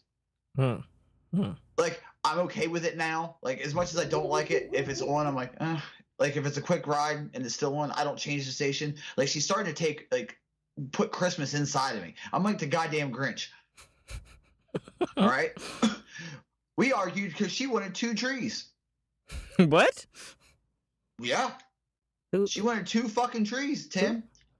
Who wants? Because we have a porch with windows. She wanted to put a goddamn tree on the porch with windows so other people could see the tree. I said, what the fuck do people really drive around looking at other people's trees? And she's like, just in case they did, I want somebody to see our tree. And I'm like, god damn it. So yeah, what'd you get her this year? What do you mean? Did you go crazy? I just told you what I got her this year. No, I mean, do you think you went crazy? In terms of what I got? Yeah, because I went crazy. I know, like, so in our Thanksgiving discussion, it was like, okay, we have like $150 limit, and then beginning of December, I'm like, I'm not gonna lie, I'm at like $200+ right now, and she's like, I'm not gonna lie, I'm at like $300+ right now, And I'm just like, God damn it. And so I got her some more shit. So it's like, I don't know right now. Okay. You know what I mean? Because like clothes and So- shit is expensive, you know? Yeah. No, 100%. Yeah. She wanted to tell. She told me, and I quote, that it's not a big deal what you get because we got the house. She wanted to move so bad. Right. And so she's like, you can count my house as for working so hard to get the house. Cause I worked like 75 hours in a week for 2 weeks to get the down for this, Wow. to get the money we needed. Yeah. So she goes, do that. I know that that's not going to fly. I'm a realist. I know her. That's not going to fly. Fair enough. So she's been saying, oh, you can go. When I was like, I'm gonna go play, with the guys. I'm gonna go play some Destiny. I'm gonna go play whatever. Just letting her know. She'll be like, okay. And I'm like, what? And she'll be like, I wish I could play something. And I'm like, well, you have your Game Boy. Because I know it's this time of year. I was gonna trick her. I need to know what she wanted. So she let slip. She wanted the Nintendo Switch and the Zelda games. And the Zelda game, the new Zelda. Breath of the Wild. Does she like play video games, or is she like the kind of person that like will play Zelda religiously? She will play. She plays her DS, like she plays Pokemon, she plays stuff like that. But she specifically said Zelda, the new Zelda game, and I said, all right. And I'm sitting here listening, and every time we see it, she'd be like, you want to get the Switch now? And I'm like, no. Or like something would happen when we were going to get the Switch. She's been telling her mom to get her the Switch, and her mom I've told her mom that I got it for her. Good plan. Good plan. I bought the Switch for her. Yeah. This year, I also put a down payment on an engagement ring. Oh, nice. Right on. I can say that here because she doesn't listen. And the ring she wanted. I mean, because she's looked at rings before, and the one she really liked, I had the lady put aside then. And it's about $12,500. I see. But then you got to think though, that's the only ring. You'd want the only engagement ring to be together. This segues perfectly into the dark story. Yeah, I was about to bump fist you on that one. I was like, so 5 years, an engagement ring, and what happened in the alternate dark Mike timeline? Oh, the dark Mike timeline was the worst. I was in a terrible relationship when her and I became friends. Okay. So toxic and so terrible. How'd you meet her? What, the girl? Yeah, you're Jessica. Oh, my Jessica? She worked at a local store. Okay. And I would go there, like a little corner store. Oh, okay. She had a crush. She's, it's come out that she's had a crush on me since the first time I walked in the store. Is how long she's had a crush on me. Okay. But, so we became really good friends when I was in the super toxic relationship. It was super toxic because the girl was lying to me for 6 years about the paternity of her daughter. Oh. So I thought she was mine. Oh. And this girl had me straight like I don't want to say like it was an abusive relationship, but it was abusive. It was toxic. She was controlling as shit is what it was. That sucks, man. Right. So she finds out we're friends. I have to move. So I call her. I'm like, hey, we hung out a few times, and I was like, I know you said you wanted to move because she lived with her mom until we moved in together the first time. That's Italian thing. They live with their moms forever. So we move into a house together. Feelings for her develop. Obviously, feelings for me don't, because the girl I was with, I thought I was with doing the right thing, trying to make it work with my daughter's mom. So she's in love with me. I'm having the girl over, the girl who I thought I had a baby with over. Things were happening. She had to literally, she was in love with me, having to listen to me have sex with somebody else. and I didn't care. Mm. And but you would talk to her about it. Yeah, but it was like every time she knew that the baby wasn't mine. She knew, and she still was there. Like, she was super supportive. Like, now that I think about it, like, I'm happy I woke up, because one day the girl was actively going out every night. Like, I was basically like a living babysitter. Ugh. And my girl, my Jessica now was like, Mike, listen to me. She was telling me that I couldn't be friends with her. Oh, Like, really? that's how it's controlling. Yeah, you can't hang out with this person. And then I started like, wait a minute, this isn't right. So did you start hanging out with the convenience store, Jessica? Like, while you were... oh, excuse me. Oh, fuck. God damn it. The noise levels. Was I hanging out with my Jessica now when I was with the girl? Yeah. Yeah, behind her back. Okay. And then, one day I was with my mom, and she was like, hey, I gotta tell you something. And I'm like, what's up? And she's like, just want to let you know. Ended up, I moved out from the house that her and I had. Mm-hmm. So she had to work 2 jobs to support just living there because she couldn't break the lease. Okay. Yeah, I was terrible. I was a terrible person. But now, there was a time that her and I didn't talk at all. My Jessica now and I didn't talk because I was like hypnotized almost. Then I realized the girl was cheating on me. Fast forward, then my mom sits me down and goes, hey, I just want to let you know, Mike, obviously everybody knows my name is Mike. Mm-hmm. That, because, on RNG, I don't say my name, but yeah, I don't care. So she was like, the baby's not yours. She said the baby's name, but I won't on the podcast for, obvious And reasons. this was your mom or the girl you were with? This was my mom. Well, how did your mom know? Well, what happened was when the baby was born, this the girl's best friend went with her to go get a paternity test with the guy who she did have the baby with. And she told, she was like, don't tell Mike, basically is what she said. And then the girl realized like what was going on, felt bad, and decided to tell my mom. Now, the girl was there. And she looked me in my face and told me, like, hey, I don't know you, but this is what happened. And it's shitty, and I'm sorry, you had to find out like this. So, but how long had your own mother known? Not long. Okay. Like, the second she could get me at the house, she said maybe a week, and it was tearing her apart because she was she knew I was quote unquote happy because I loved being a dad. I loved having a daughter. Mm-hmm. So she told me, she's like, I was so scared because, I know how you are. And I just looked at my mom. I said, I'm so fucking stupid. Huh. So my Jessica called me one day. I ended up living with my mom for a week or 2. My Jessica called me and was like, hey, I heard what happened. I'm sorry. I did tell you, you know that, right? And I'm like, yeah. And she's like, I love you. Whoa. And I'm like, what? And she's like, I love you. And I'm like, I know. And she's like, so, and she was like, if you need to talk, I'm here. So I called her.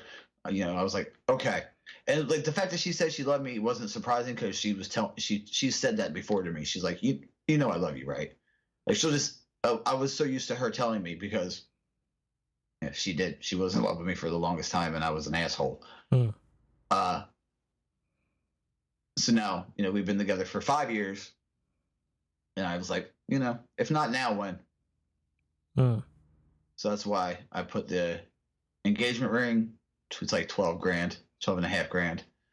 So 5 years isn't that crazy. But I got her a Switch too with the Zelda game, which I'm super excited for because I want to play the shit out of it. And she's mentioned to me that she wishes she had a game that she could play when I'm playing with the fellas.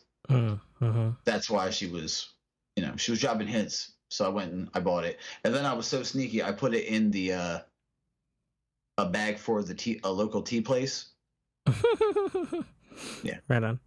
So that's the Darkest Mike timeline. I was super, super mean.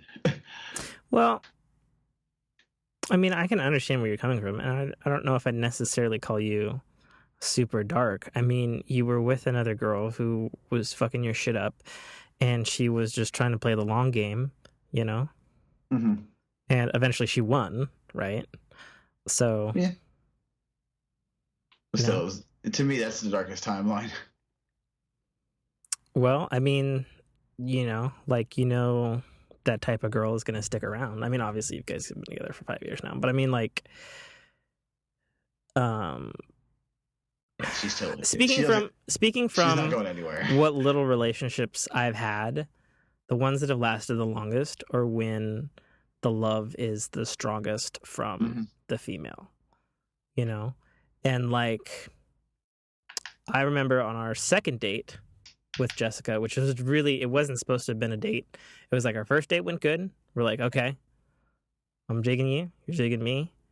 And then because I'd had so much shit in relationships, I was like, we should do a second date, but I don't want it to be a date. I just want to communicate to you about every skeleton in my closet, and if you still want me, great.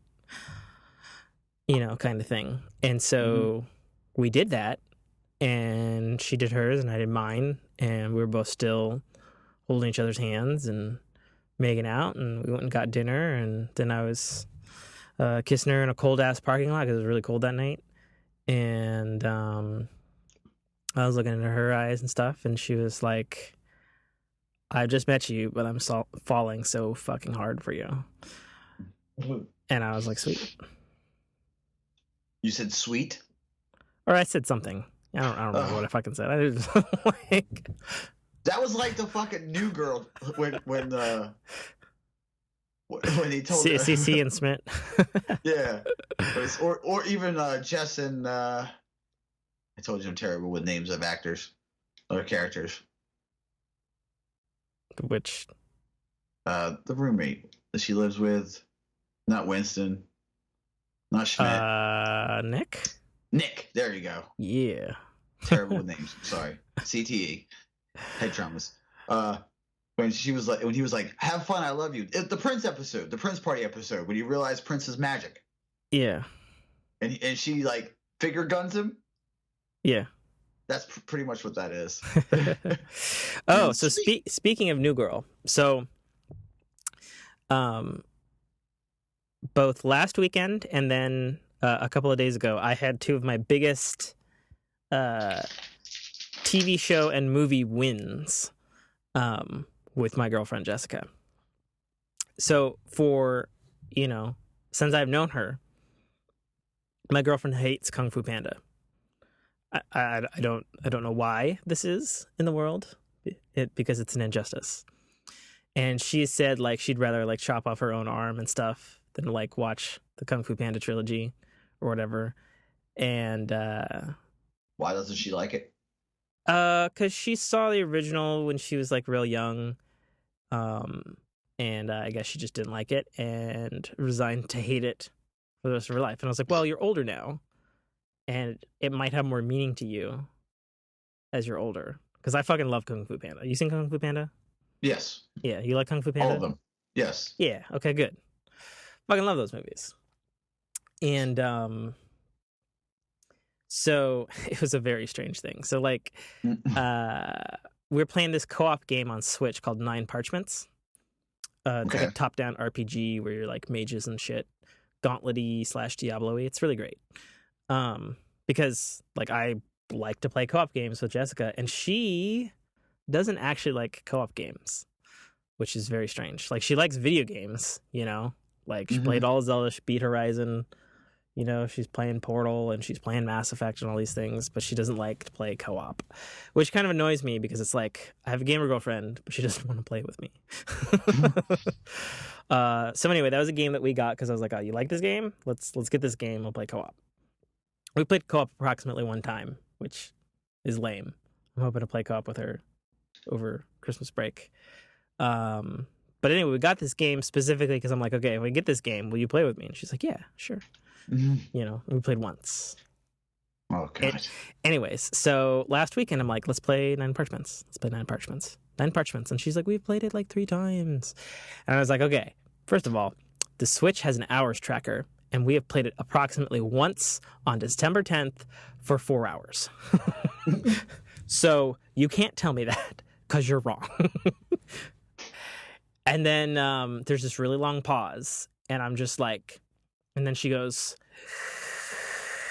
and she looks up on, because there's like a cabinet above my TV with like Blu-rays, and she's looking, and she goes,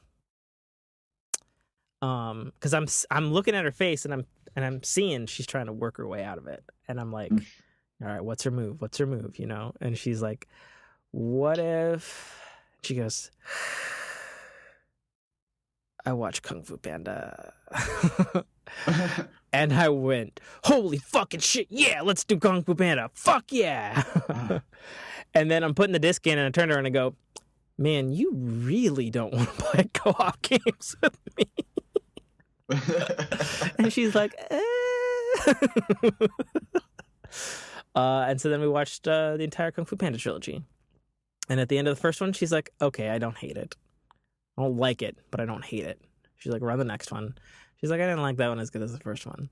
And then she saw the third one. She's like, I actually like that one the best out of all of them. She's like, okay, I don't hate Kung Fu Panda. I'm like, yes, fuck you. Win. Yeah. And so then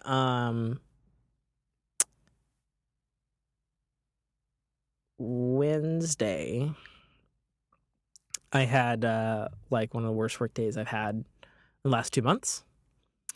And I'm flabbergasted she doesn't like Kung Fu Panda still. Well, I mean, she thinks it's all right. You know, she's not a fan, but she's like, if there's a 4th one, yeah, we can go see it. I'm like, yeah. So anyway, I had a really terrible day Wednesday. I won't explain why, but like I was just really out of sorts, and I was tired, and I was hungry, and I was grumpy, and everything sucked. And she's like, you know, she's cuddling with me, and she's like, what can we do to fix this? Because you're like fucking. Like, I'm not gonna lie, like, I'm a crier. I cry a lot. That's just what I do. You can think less of me if you want, but I cry at things. I don't think less of you. I cry. I cry at weddings. I cry at Kung Fu Panda. Yeah, I cry at Kung Fu Panda. I cry if the sushi is so good. I cried while eating a donut once. Oh my god, you're so my brother from another mother. Dude, I cry for everything. I cried eating a Krispy Kreme. I cried while eating a Krispy Kreme donut once. I cried while eating a cheeseburger 3 times. Fried chicken 1 time. Hold on, I'm not done. I bet. A pie twice, and ice cream once. Oh man. I've probably cried at all of those things as well. Dude, I cried. I cried hard. Like, I sob sometimes. Yeah, I do that too. Oh my god. But I mean, you feel better after you cry, right? Like every time. Tons better. Yeah, like I just. Like my Jessica's like, do you feel better? Yeah, my Jessica. Because I tell as I shake my hands. Like when I'm trying to like not cry, I shake my hands. Oh really? Yeah. See. I have a weird tell. So when I start crying, and I don't know why, there must be some science thing behind this, my left eye, specifically and only my left eye, will start crying first. Like every time. I don't know what's up with that, but it'll be like, I'll be like sitting there, and I'll be like, I feel something. And then Jessica will be like, you're about to cry, aren't you? I'm like, what? No. Shh. No. And then I'll feel it come out of my left eye and go, oh shit, it's coming. And then the right one will start, and then they'll go in tandem. But like every time. I cry with songs. Yeah, I cry over songs too. Like I cry over beating like video games, you know, because like the journey's over. When I play Black Ops 2, I cry when I diamond the ARs. When you what? Oh, you diamond them? Okay, yeah. I get you. The AR category? Yeah. Because I did them in order. Like I knew everybody. I picked up the AN-94, and I realized it was good, so I saved that for last. And then I cried when I diamonded it. Like I wept. Wow. Dad things make me cry. Yeah. Because I am a dad, and I lost mine. Like, you know what I'm saying? Like, I can remember doing stuff like that with my son, or my dad did that with me, or I just think, oh, that's a dad moment. I cried when Nick's dad died at Nick's dad's funeral. Wow. So anyway, where was I going with this? Oh yeah. So I was having a really bad day and I was crying. And so like me and Jessica obviously watch a lot of TV together, but we don't have like a lot of like feel good happy shows, you know? Like the most feel good happy show we have is Chuck. Chuck's a great one. Yeah, Chuck's a fantastic one. But I was like, Shazammed. Exactly. And I was like, and I couldn't think of anything that would like instantly make me happy. And my like go-to happy show whenever I'm feeling down is New Girl. Yeah. And so I turned to her and I was like, I'm so fucking crying and depressed right now. Like, I don't think Chuck's gonna do it.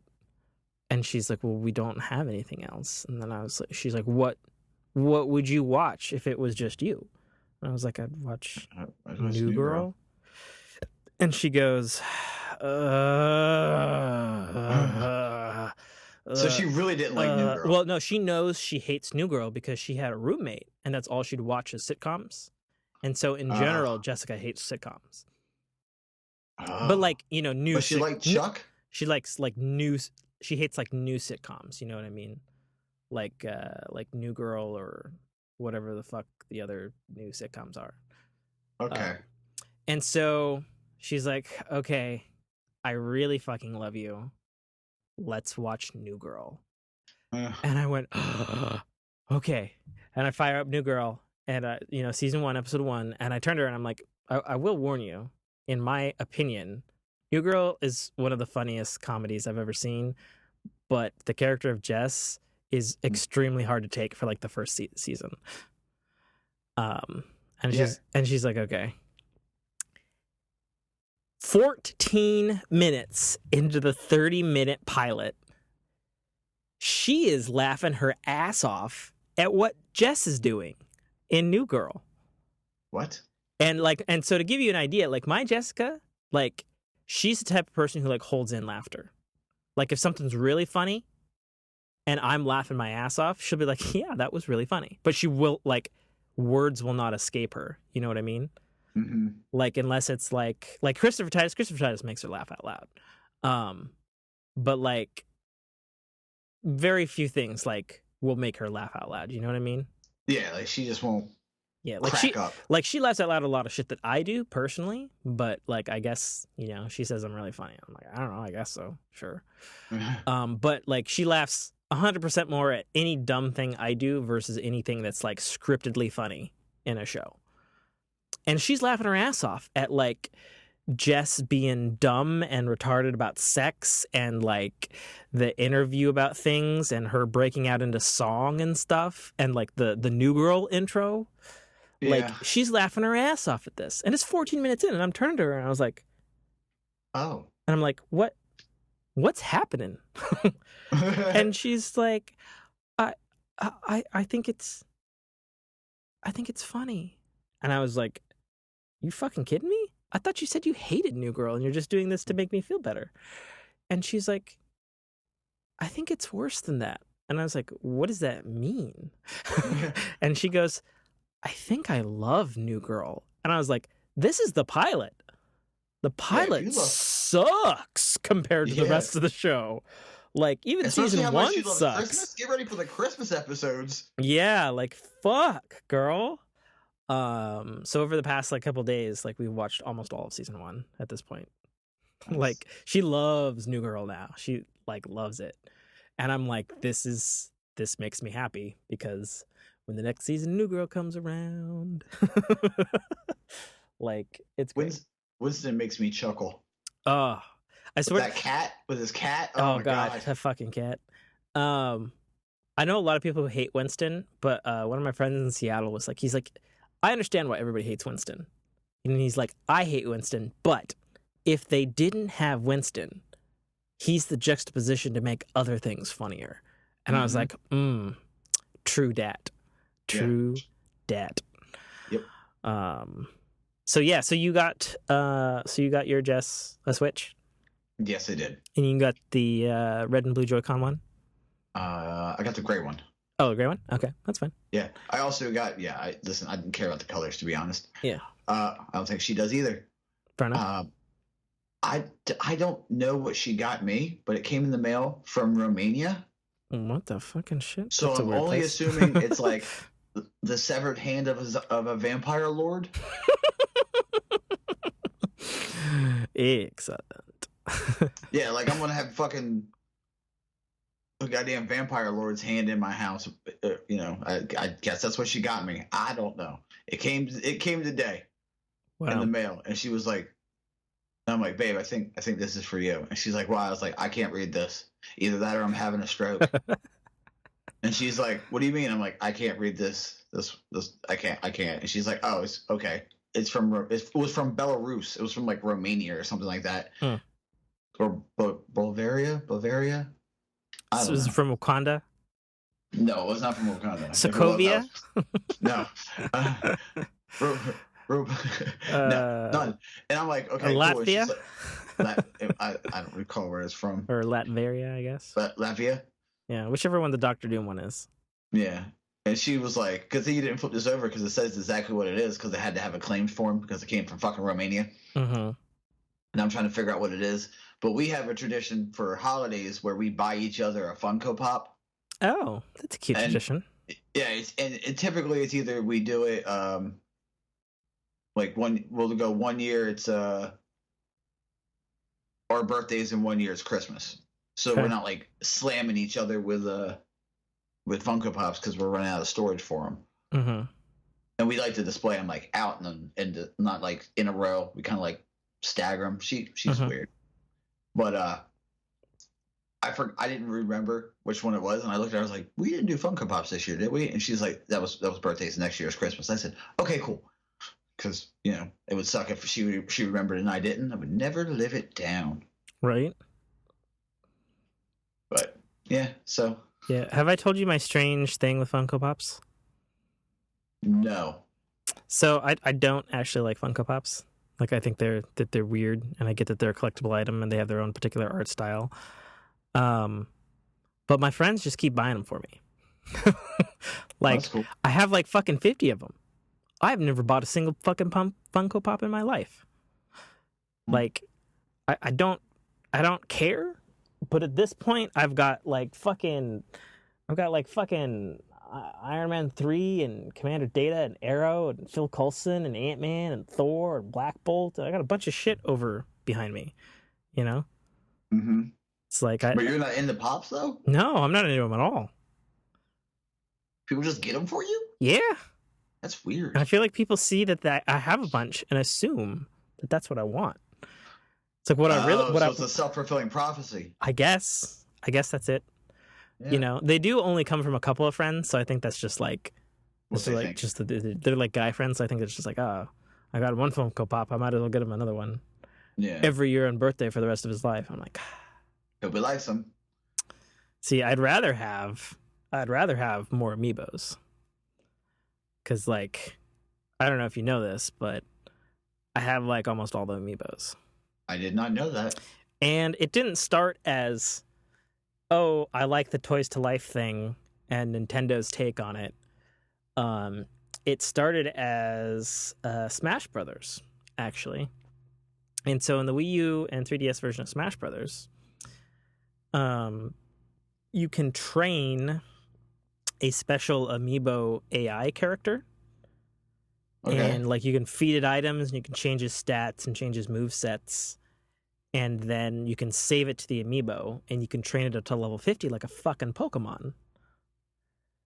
So like, for example, like you've played Smash Brothers, right? Yes. So like you could have like the Ocarina of Time Link. And you can play it. You can play like against it. It starts as like a really dumb AI. Mm-hmm. And then if you play against it with the character that it is, like the more moves and play style you do, the more it picks up that data. Like it's really crazy and smart. However, Nintendo did the coding on it because it's so weird. Like you can like play it and like it'll start fighting the way you would actually fight. like using your type of moves and skills and stuff, or like spamming a particular move if you spam a lot, like it like sort of copies your moves, And so it started as like a couple, because I was like, oh, this is really cool. And then like I'd like make them fight each other and stuff, and it's like, oh, this is neat. And then some friends of mine got Smash for Wii U, and they also got some amiibos, and then we started having amiibo tournaments. And instead of fighting each other, we would train these amiibos for like a season, like 4 months or something. Yeah. And we do ladder tournaments with them. And then pretty soon, there's like fucking 38 characters in Smash Brothers Wii U. And pretty soon I had like 30 fucking amiibos. That does sound cool though. And it is really cool. And like the figures are really high quality. Like they're really cool. But I think it's the fact that they actually do something fucking useful, instead of just like, oh, you do this to access blah. Like for example, and you may not want to tell your girlfriend about this, because it'll start you down a very dark path. All of the specific Legend of Zelda amiibo, of which there's several lines now. There's Smash Brothers and Twilight Princess and Breath of the Wild and all that sort of stuff. There's an amiibo feature in Zelda Breath of the Wild, and if you scan a particular amiibo, you get an RNG roll of first of all, a treasure chest falls out of the sky, and you get a random roll of like items and gear and stuff, with a rare chance to get a piece of wearable armor or gear from that particular Legend of Zelda game. So you can get the Wind Waker Zelda costume, you can get the Ocarina of Time Zelda, you can get fucking Ganondorf's Gerudo sword, you can get Wolf Link from Twilight Princess, you can get Zelda's Golden Bow, you can get the original Legend of Zelda 8-bit gear, you can get all these things. Why did you tell me that? Do you hate me now? I don't hate you, but why did you tell me that? You started me down a very dark path, sir. I just told you. I know. I love fucking Zelda. I remember freaking the fuck out Christmas morning when I got a Nintendo and the gold Zelda case, the gold cartridge Zelda. I freaked the fuck out. God, man. Okay, so take me back, because you're just a tad older than I am, and I didn't. So first of all, my first Zelda game was A Link to the Past, and I was not a Nintendo kid growing up. I saw A Link to the Past when I spent a summer at Grandma's in bumfuck nowhere, and my cousin had it, and also wouldn't let me play it, and I thought it was the coolest fucking thing I'd ever seen in a video game. Mm-hmm. And then, so I never played A Link to the Past, and my first actual playing a Zelda game, well, that's not true. Like, when he went to the bathroom, I totally picked up the controller and fucked around, dicked around, got Link killed. But that's like 5-minute sprints or whatever. Mm-hmm. My first actual Zelda game was Ocarina of Time, which is kind of sad. But I didn't have a Super NES growing up, so that's what it was. Okay. So for you experienced it like it was Star Wars: A New Hope. Yes. Like it's new. It's a totally different thing. Like it is unique. Like what? Like first of all, why were you excited? And how was it playing that for the first time? How old were you? Oh, 7. Okay. 8, so how was maybe? That? You got to take me back. Take me on the journey. That was my big present. Okay, that's what my mom and dad were like. If I think I believed in Santa at that time. I don't know if I did or not. I might have. Anyway, they were like, if we could get you one thing, what would you get? Would you want a dog? I'm like, no, I want a Nintendo. And she was like, well, what do you want? I was like, I want a Nintendo. Mm-hmm. And they were like, okay, the boy wants a Nintendo, right? Mm-hmm. So that was like, they got me a bunch of other stuff, and then my dad did the. So what's this one? Let me ask. Trick. Oh, that's a fucking awesome trick, and I hate parents for doing that, but they do. Mm-hmm. So since that was the genesis for Nintendo in America, like, how did you know it was something you wanted? Like, had you played video games in the arcade or something? I mean, I played the Atari and the Neo Geo. Okay, cool. Yeah. So games were your thing growing up. Got it. Yeah. That was how me and my dad bonded. Oh, awesome. Yeah. I remember starting it, and I was like, this is the greatest thing I've ever seen in my life. I spent hours in the Lost Forest. Oh yeah. Up, over, down, over might be the easiest thing ever. Once I learned it, I was like, oh, this is great. Like, yeah, and I played all the Super Nintendo ones. I played all the N64 the Zeldas. Mm-hmm. The only Zeldas I didn't play are the handheld ones. I wasn't a big handheld fan. Okay, so Jess played all the. Here's the thing: Jess played all the handheld ones and didn't play the system ones. That's wild. Because her brother has special needs and he breaks things. Yeah. So that's what happened. That's why it's so like that. Like they wouldn't get systems; they would just get handhelds because you can control where the handheld goes. You know what I mean? It doesn't like he couldn't get his hands on it. Yeah. They would have it on them or in their that makes sense. That makes sense why she would have an affinity towards handhelds. Mm-hmm. That makes a lot of sense actually. And it's funny because I didn't play them and she played them and she didn't play the other ones and I did and I was like, you've never played. That's one of the conversations we had. You never played Ocarina of Time, and she's like, you never played. What is it? A Link to the Past? Is that one of the handheld ones? They had a remake on the GBA, so yes, they did have that on the GBA. It was one of the ones that's exclusively a handheld version. It was one of the Wind Waker. No, that was GameCube. Okay, so the handheld ones in order is Link's Awakening, and then they had a twofer game thing. They had Oracle of Seasons and Oracle of Ages. Then they had the Minish Cap. Then they had a remake GBA version of A Link to the Past from the Super NES. I think it was Link's Awakening she used as the example, like, you've never played this game. Yeah, see... And I was like, nope. For me, even including the 3D Zelda games, up until the Breath of the Wild, Link's Awakening was the best Zelda game ever made. You think Breath of the Wild is the best one? Oh, now? Yeah, absolutely. Hands down. Like, no... Like... Okay, so what's your favorite Zelda game? Mine's the original. Okay, so... But it might just be nostalgia, you know? I understand that, but you know how that Zelda game felt really open? Yeah. And the other Zelda games kept getting more and more linear? Mm-hmm. Okay. So, do you know that the inspiration for Breath of the Wild is the original Zelda game? Really? Yeah. So you're telling me I'm going to love this game more than... so I bought myself a Switch? Is that what you're telling me? Yes, I'm telling you, you bought yourself a Switch. Okay. And I'm telling you this because it was the inspiration, because they realized, particularly after the Wii Zelda game, which was really good, but it was also the most linear Zelda game I've ever played in my life. It was. Like, it's super... Oh, did you play it?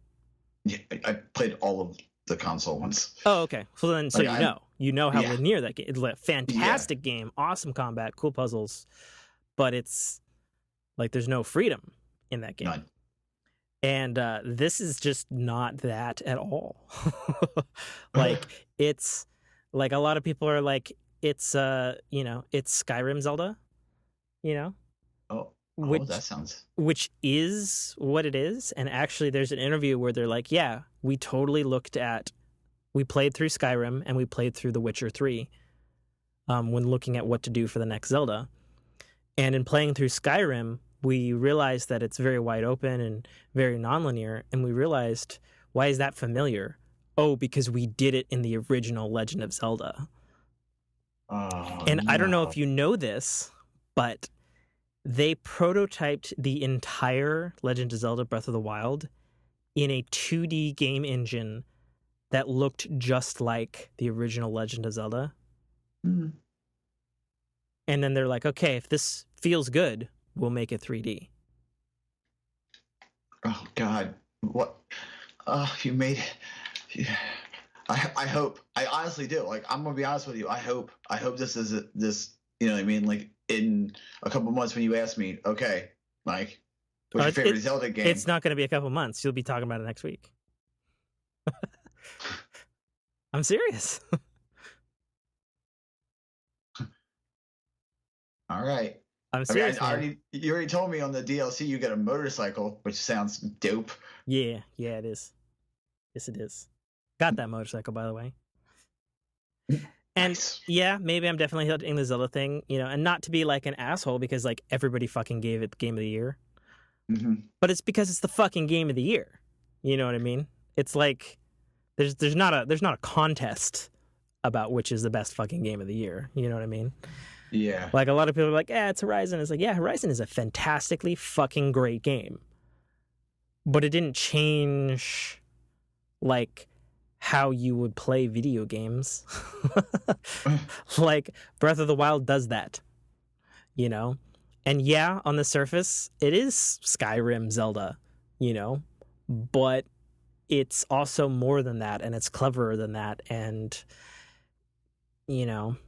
I could try to explain it to you, but it doesn't compare to you playing it, because your experience of playing Zelda will be 100% unique to you.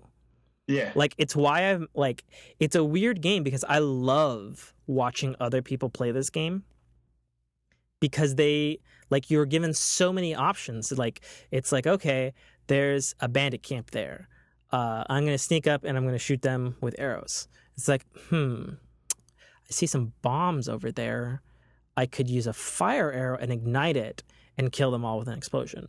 Or it's like, I could glide over the top of them if I climb up to that really tall mountain up there, and I climb up to the mountain. Oh, there's secret treasure up there. Okay, I get that. Oh, yeah, I was climbing down there to that bandit camp. I'm going to glide over the bandit camp and drop a fucking bomb on them. Or it's like, they're in a forest. Why don't I just set the fucking forest on fire? Like...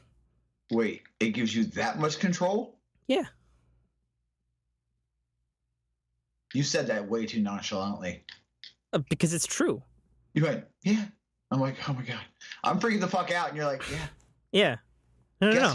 Guess who's not gonna be playing Destiny for a couple weeks? Oh yeah, no. Like, you're gonna still be playing Breath of the Wild. Like, to give you an idea, like, I've had it since day one. I'm literally been playing it this whole podcast right now. Like, I'm literally playing it. To be fair, I'm playing in the hardcore Master Quest mode.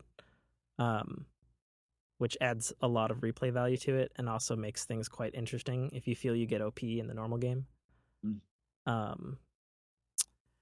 I will have you know, I had 1,500 hours in Skyrim. Yeah, the game world is bigger than Skyrim, right? Yeah, I've heard it's the biggest, like one of the biggest, right? It's bigger than Skyrim by like 10x, right? Oh god. And I've been playing Skyrim on my Switch, which is also awesome. And I remember, the opening scene, you go through the town, then you get over the mountain, and you see was it Whiterun or whatever? And you're like, holy shit, this game world is big. I got over the thing and I went, wow, this feels really small after playing Breath of the Wild. Oh, God. Yeah, no, for real. For real, man. Like, you can't imagine how good the game plays, how great everything feels, how clever everything is, how, like, it's the most meticulously created video game I've seen in a long time. Wow. Like, you're gonna love it, man. And I bought myself a Switch. So that could be so what you're telling me is I could actually be playing games with my girlfriend, like literally we could play the same game. Like we could play like together is what I meant. Oh, on Zelda? I know it's not co-op, yeah. Like we could play the same. Like if she got stuck in a temple, she could be like, "Babe, help me." Sure. Like I mean that's like any video game. I guess I don't understand. She's not a gamer. Yeah. Like she's never asked me to help her. Like everybody has that. Like, oh yeah, she asks me all the time. Like how you and your Jess play game. You know, she's a gamer, so she would ask you like, "Hey, how would you get out of here?" Because she knows how much I love Zelda. That's why she mentioned it. She was like, I wish we could just play Zelda together. I mean, you can. So how do you think it's going to go down Christmas Day, right? Because obviously you're off Christmas, right? Yeah, I work tomorrow morning. I go to work at 10 a.m. tomorrow morning. Yeah, so she's I think it's going to go So down. she's going to unwrap it and she's going to play it, right? We're going to go to her mom's for Christmas as well. Oh, okay. So it's going to be at the house. And she's going to be at her mom's. Well, so but that's the thing. That's the thing, though. You can take it with us. Yeah, you don't have to leave it at the house. Beans. That's the thing. Oh, I forgot about that. Now I'm That's excited. the fucking thing, man. Okay, that would be the test if she's excited. If she'll play. I mean, I know she's gonna be excited, but if she wants to play it like at her, if she's like, I'm taking this with us. We're playing at my mom's house. I'm gonna play this at my mom's house. I'll be like, mission accomplished. What I think is gonna happen is this. I had planned because I gotta wrap them tonight when we get off the cast. That's my goal. Because I rap like a blind T-Rex. Oh God, me too, man. These Christmas packages, like, yeah. Okay, so like there's like a scarf.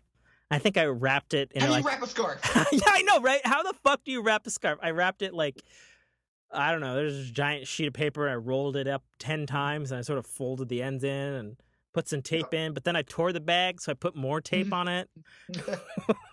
Like, the way Jess says it is, it looks like a blind T-Rex. She sent me a meme this year and said, when I get a Christmas gift from when I get a Christmas gift that looks like it was wrapped by a blind T-Rex, I know it's from you. And I was like, yep. Absolutely. I'm known also. I sometimes shortcut. I don't shortcut. Like I'll cut the wrap, and I'm like, this is good, and it's just like a half inch off. So I'll cut extra and hang and tape it back on. Like, I'm terrible at wrapping gifts. It's not. It's pitiful. It really is. But that's like. But my Jess wraps gifts like a goddamn. They look like a fucking commercial. Yeah, I think it's just like a woman thing, man. I don't know. It's like I feel like it has to be like a woman thing. Because like women are good at wrapping gifts and men are not. Yeah. So what I'm gonna do is after I wrap them, I'm gonna put them on top of each other because it's like, hey, this is your pile type of thing. When she opens it, I'm gonna be like, that's for the rights. That's for your Game Boy, right? And she's gonna say no. This is for the Switch. You did, and I'm like, oh, I'm sorry, I didn't pay attention. I'm sorry, baby, I didn't pay attention. Da da da da. I'm gonna play it up like I'm dumb. And then I'm going to be like, I'm sorry, we'll take it back. I'll get you what I meant to get you, because I think is Wind Waker on, or Wind Waker 2, is that on Game Boy? Like, what can I? No. There's two games that are in the art style of Wind Waker, but they're totally like a top-down touchscreen type of game. Okay. On like DS, it's in the same style though. Okay.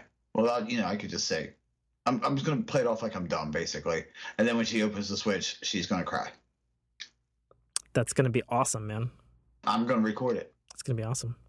I'm gonna record it, and I'm excited because that's gonna be like, for me to see how excited she is. If she's like, yeah, we're taking this. This is portable. We're taking this with us. I'm like, did good. I did good. Yeah, I mean, that's why Nintendo's killing it. Like, yeah, I'm excited now. I mean, it's like when you see, like, I'm not gonna lie, like when you start the game and you're like in like a tiny little room, and then like Link kind of runs out of a cave, and then there's this like cliff, and it just like the camera pans up and it like shows you the whole world, and you're just like, your mouth will be agape. Because it's like that moment when you come over the fucking cavern or whatever in Skyrim and you see Whiterun. Except it's like Whiterun and Death Mountain and fucking this city over here, and what the fuck is that thing over there, and what's that over there, and what is that thing way out there? What is that shadow over there? What is all of those things that I'm looking at? And one I can go to. And you can go to and get there any goddamn way you want to. Because again, as you might know, you can climb on literally everything like you're fucking Spider-Man. So. I'm excited. But, yeah, I wanted to get her something because, I play Destiny. I have I do Destiny podcasts. I do a podcast where I talk about games. So she's like, I just don't have anything I want to play. And she's mentioned it several times. Like, she mentioned it to her mom, and her mom's like, I'm not going to get you that. And she got mad at her mom. So I know she wants this thing. Like, I know she wants it. Dude, that's gonna be awesome. Yeah, like, she's gonna be so happy. And then and also to give you an idea, since you said she doesn't really play console games, but she plays Zelda games. My girl plays console games. She's not good at them. Like Horizon, like every 10 minutes, it's like, fuck you, fucking motherfucker. Like No. that's what I get coming out of my Jess, and I'm looking over and she's Nice. getting just fucking killed by something that I would have easily gotten by. But she gets like mad and like perseveres at it, so she's that type of person. But she beat Breath of the Wild. Oh, Like that really? is her first Zelda game she's ever beat. She's played like Oh. all of them, but she's never beat them, any of them. Oh, wow. So like that's how much she loved Breath of the Wild, and is Oh, still loving that's. Breath of the Wild. Oh, so it was on. That's a home run. Yeah. It's a home run. Oh yeah. At the park. Mm-hmm. Oh, nice. Okay. It's I'm gonna be great. excited. And then again, like all of this greatness, all of this Game of the Yearness, all of this amazingness, all of this, like just a fucking fun fucking game. Like it's the type of game that you like put down. You're like, oh my god, that was amazing, and you go to bed thinking about it, and it's like, oh man, I should like play Destiny. And you think about it, and you're like, or I could just play more Zelda. I'm gonna play more Zelda. Oh, wow. Because Okay. I'll tell you what, like I have like 100 fucking games for my Switch, and I'm still playing Zelda. Yeah. Like there's That means a still lot. shit to do in it. When you said that, you were like, yeah, I mean, I could play this game. I have this game. And I'm like, you have a lot of games for a Switch, dude. I know. And yeah, and it's not like, yeah, and Zelda takes the cake. When you said it was made by they made it as a 2D, I was like, oh God, no, this, I will never, Dude, gone. you can find videos, and somebody made a fan game of what they made. Like you can find all this shit online, dude. Really? Yeah, it's awesome. Oh, I'm excited, dude. You should. I'll be so happy to talk to you about it, and more importantly, like what, like your experience would be. Like I wish I could just have like a fucking live stream camera on it, to be honest, because it's so interesting to see other people play the game. Because, like, no, and I know it's like a bullshitty video gamey thing to say. Like people say it about Assassin's Creed and like a bunch of other games and Far Cry and whatnot. It's like, oh, you can tackle this any which way you can or want to, And it's like, well, I mean, that's sort of true. Like, it's like, okay, well, you have like a stealth path and you have like a combat path and you could do this path. And sometimes there's some like physics paths and whatnot. And this is like, well, you could do any of those things. Or, you could wait until it rains and there's a thunderstorm, throw like a rusty steel sword at some enemies and have lightning strike them down. Like, that is a thing you can do in Zelda. Oh man, no. Good thing we're waiting for the Game of the Year talk, huh? I know, right? Oh my God. Oh yeah. I'd have been a smuck. Yeah, and I think a thing that I particularly appreciated, even all of this like greatness stuff, like all these cool new mechanics and whatnot, is that right out of the gate, it is just like it will kick your ass.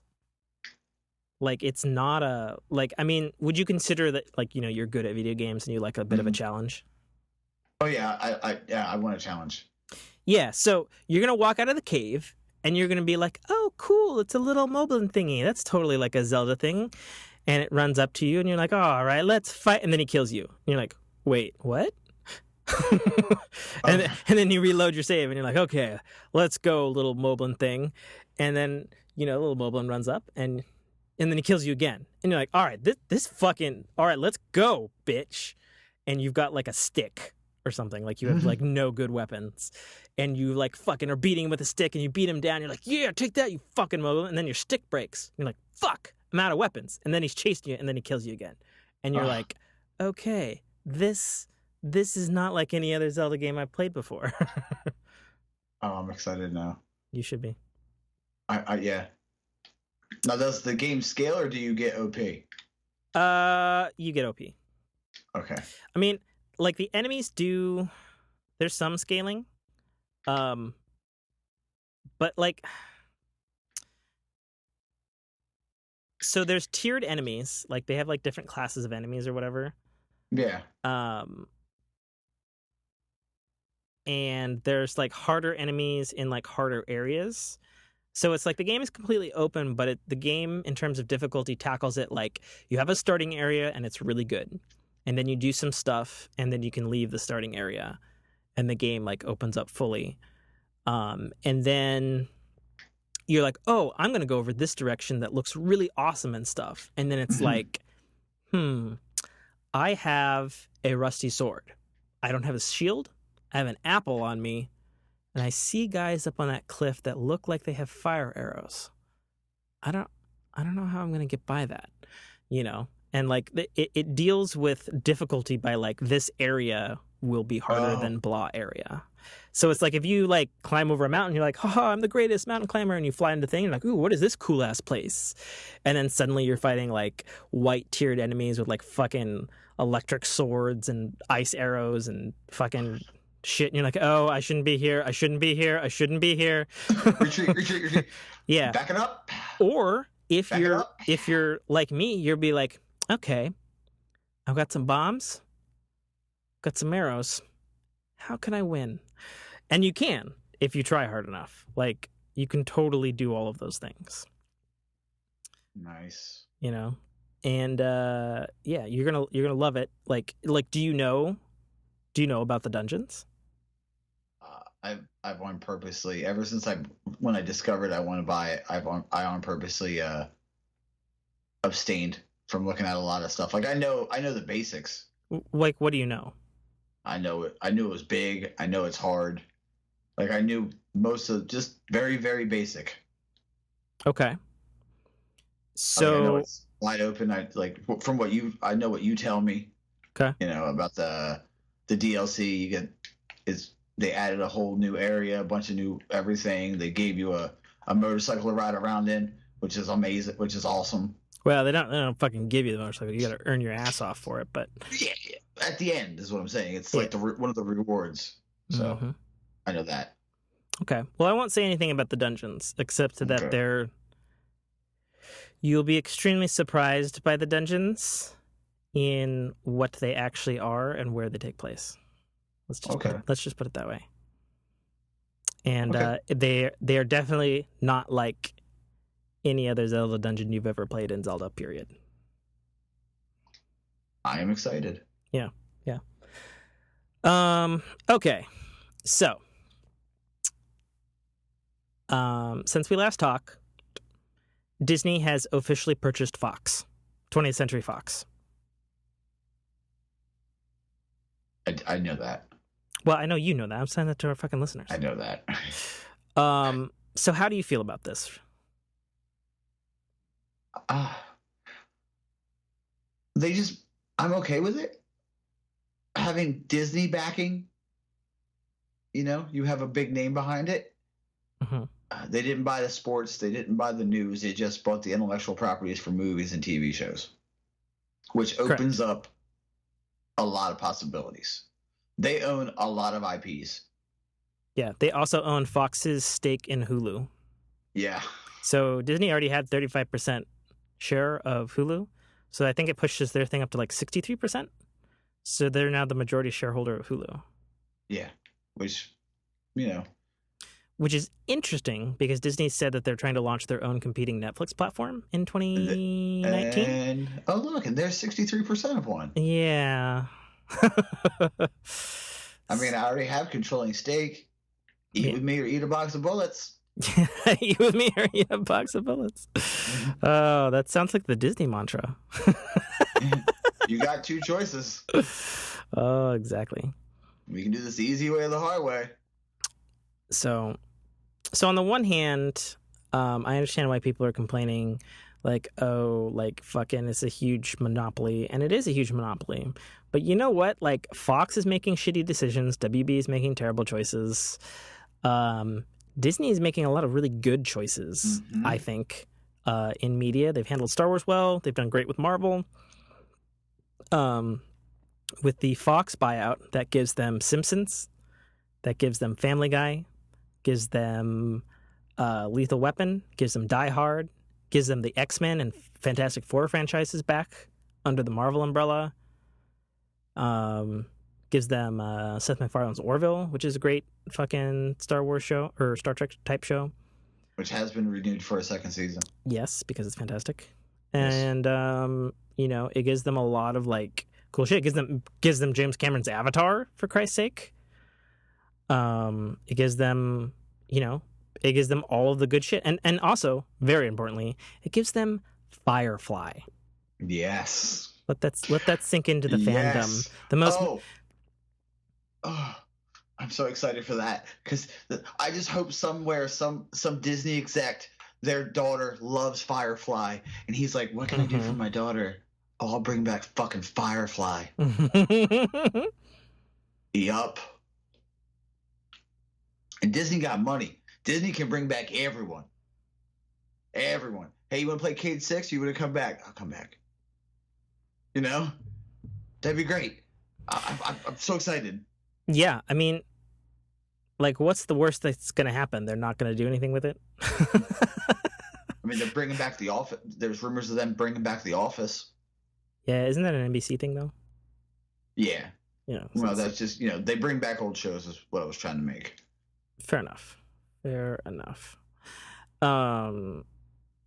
But yeah, there was a tweet from Jewel State, who played Kaylee in Firefly. And it was, she's like, so with Disney buying Fox, does that make me a Disney princess? Yes. Yes, it does. Yeah, exactly. So, it would be absolutely incredible if they brought that back. Like, legit, bar none, incredible. I don't know what form it would take, whether it'd be a straight reboot or try to do some sort of continuation, because it'd have to, I mean, fans' expectations, I know my expectation of it is probably unbearably high. But unattainably high is the word I'm looking for. Yeah. I'd be like, if they were like, we're going to bring back Farscape. I'm like, no, you're not. Farscape had its end, though. It had a perfect ending. Yeah. Are you talking about the TV show ending or the movie ending? Both. Okay, fair enough. You win this round. Yeah. Good man. Can't argue with that one. They're doing a web series, Stargate Origins. Yeah, they're launching a streaming platform with it. Mm-hmm. It's called Stargate Command. Yes. Yeah. We'll see how that goes. Yeah. So Disney buying Fox is a big deal. However, what may be a bigger deal is it sounds like the FCC is probably going to intervene, which is gay, and I feel like the FCC has no business in that. And I realize there's like some like antitrust things and like blah blah stuff about monopolies, but it's like all Disney has to say is, "Did you ever turn net neutrality? Why don't you shut up?" That's it. They took away net neutrality. You can't really, because you see the whole monopoly thing they don't have. They don't have a monopoly. If they would have bought Fox lock, stock, and like everything, yeah, it's true. They don't own their news and they don't own their broadcast channels, because I guess according to laws they can't actually buy those things. Yeah, it's fine. I'm okay with it. Yeah. Ultimately, I think it's a very cool deal, and I hope it does go through. Just like I actually hope the Sprint T-Mobile merger goes through, because they agreed to merge like 3 years ago, and the FCC said no, and then they took it to the Supreme Court, and they're still fighting it. So we'll see what happens there. Because I think, on the one hand, yes, like all TV show and things, it could potentially lead to a disastrous, super mega corporation controlling your fucking life in a dystopian future thing. But on the surface, if like Sprint and T-Mobile join together, that means more network coverage for everybody on those networks. And it means better bandwidth for everybody. And on a Disney Fox deal, it means fucking all of the fucking Marvel shit is back with Marvel, with sort of the exception of the Spider-Man not being, and he is back, but there's an agreement there. It's not they own it wholesale. And so everybody's back under the Marvel umbrella. So you can have X-Men, finally together. You can have Deadpool. Just keep Spider-Man. Just keep fucking Ryan Reynolds. That's all you have to do, Disney. Like, so that's all really cool stuff. Because that's the way it should have been from the get-go. So like that's cool. I think it's cool. I'm excited. All right. Another. Is it? Yeah. Excited. Sweet. So I think that brings us to the final topic of the show, which I saved for last because I'm going to spoil the shit out of it. We're going to be talking about Star Wars: The Last Jedi. You've seen it, yes? Yes. Fantastic. I've seen it twice now. When did you see it? I saw it on Thursday. Awesome. So you saw it the same day I saw it twice? Or the second time? That's the second time you saw it. Yeah, but I mean, it was the same day. Yeah. That's coincidental. Crazy. So I want to hear all your thoughts because I know, and we talked about it last episode, you hated The Force Awakens. I did. So what all has The Last Jedi done for your soul? It's brought me back around. It felt... Yeah. It was what I was hoping for. It felt like Empire. Okay. Felt for me. I liked Empire from the originals. A lot of people liked Empire. Yeah. I like Kylo Ren now. Okay. Yeah, it wasn't what it was like Empire, but not a carbon copy, which was my main beef with Star Wars, the new Star Wars. That every one was a copy of 4, was a copy of 6, right? 7. That's what I thought, and this one was like, oh, no, dog. this is we're gonna do some shit that you don't see coming because I didn't see a lot coming. Yeah, that's for sure. They definitely, like Luke said in the trailers, it's not going to go the way you expected. No. So what would you say, I guess in classic Rising Tide analysis fashion, what would you say are your 3 favorite things about that movie and your 3 least favorite things about it? The favorite things, they give you that nostalgia. Mm-hmm. I'm trying.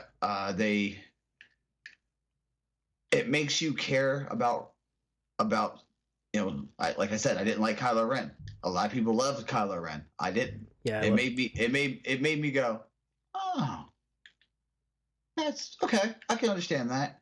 And the ending, man. If you don't like that ending, gave me chills. Mm. Like which part gave you chills? The confrontation between Kylo and Luke. By the way, spoiler alert, god damn it. You were fucking warned. Yeah. Like, was it that confrontation and the fact that he was fucking force projecting his goddamn self from across the goddamn galaxy? Uh-huh. Yeah, did you just, like, go, holy shit? I went, what the... Yeah, I was like, what the fuck? and they made Snoke so badass. You're like, he didn't move. I know. And then he got fucking killed. He accepted it. No, that's the thing. I think Snoke had like transcendence. Really? You know what I mean? Like, okay. Yeah, I think he was so tied into the Force because if you think about it, he was meditating. Like in the stance he was in, he was always in a meditative stance. So he was always calm. Like how Yoda. Remember, you know how Yoda likes to meditate. Like he does like the cross-leg cover thing. That's like he found peace. My theory, I'm wrong. I know I'm wrong. Well, you might be right, and here's why. So in the deep recessed hole of the internet that I have crawled into to dissect the logic of Star Wars: The Last Jedi, there's a theory that I think has some credence about Snoke. No, he was not Jar Jar Binks. Go fuck yourself. No, I wasn't saying that. I'm going way deeper. That is a theory that people have said that Jar Jar Binks is a Sith Lord. I'm like, are you out of your fucking mind? It's so dumb. And those people never saw the Clone Wars animated series, which is canon. So some smart people online have pointed out that in the official Star Wars: The Last Jedi visual dictionary, on the symbol that is in the the cave on Octu with Luke. Okay. That has like the water or whatever before he goes up to like the meditation post. There's like a symbol there, right? Yeah. So that symbol is of the very first Jedi Order. Oh. And having seen the film quite recently, that symbol is of a bald dude in a robe meditating on a chair, and it's split black and white, and on one side he's holding a black orb in a white background, and on the other side he's holding a white orb or a black orb on a white background. And he's bald, and he's got like sort of like a robe on that looks a goddamn a lot like Snoke. Like, so much so, what the fuck? And so the visual dictionary says that this is the symbol of the first Jedi Order, which, get this, was called the First Order. Okay. Oh. And it talks about the first Master Jedi and how he mastered the ways of the light side, and he tried to master the ways of the dark side, and ultimately fell out of balance and joined the dark. Oh, Jesus Christ. What the fuck is Snoke saying in Force Awakens and Last Jedi? Talking about, like, making Kylo Ren, making sure he has balance with the Force, and how there's got to be balance with the fucking Force, and all these balancy things, and he's wearing a fucking robe, and he looks like the goddamn symbol on the ground, and the fucking bad guy side is called the First fucking Order? He was basically telling everyone what he was. Snoke's the first Jedi. He's the Prime. Yeah, he's the Prime Jedi. Oh, God damn it. That's a theory. That's theory, but there's some fucking concrete evidence to support that theory. So that's what I'm saying. Everybody get bent. It's like they kind of model the Force after Buddhist, and that's the whole Buddha thing. He found balance. He found peace. Mm-hmm. And now that's why he didn't fight it, because he had. Oh, God damn it. Mm-hmm. To put Kylo Ren on the right path, he had to go full dark side. Damn it! And he has that connection with Rey. Fuck me. He has a way to teach. They have a way to teach each other. Oh, he's this. Oh my God, they're the Padawans of Snoke. Oh. Oh. You like that little mind blow we just did right there? And Jedi Masters have to die for in both sides. Well, and even Yoda said that. Yeah. Mm-hmm. Oh, God damn it. Oh, yeah, because I mean, if you think about it, like, Snoke was able to forge like mind connections with people from across the galaxy. Yeah. That's some way more powerful than Emperor Palpatine shit right there.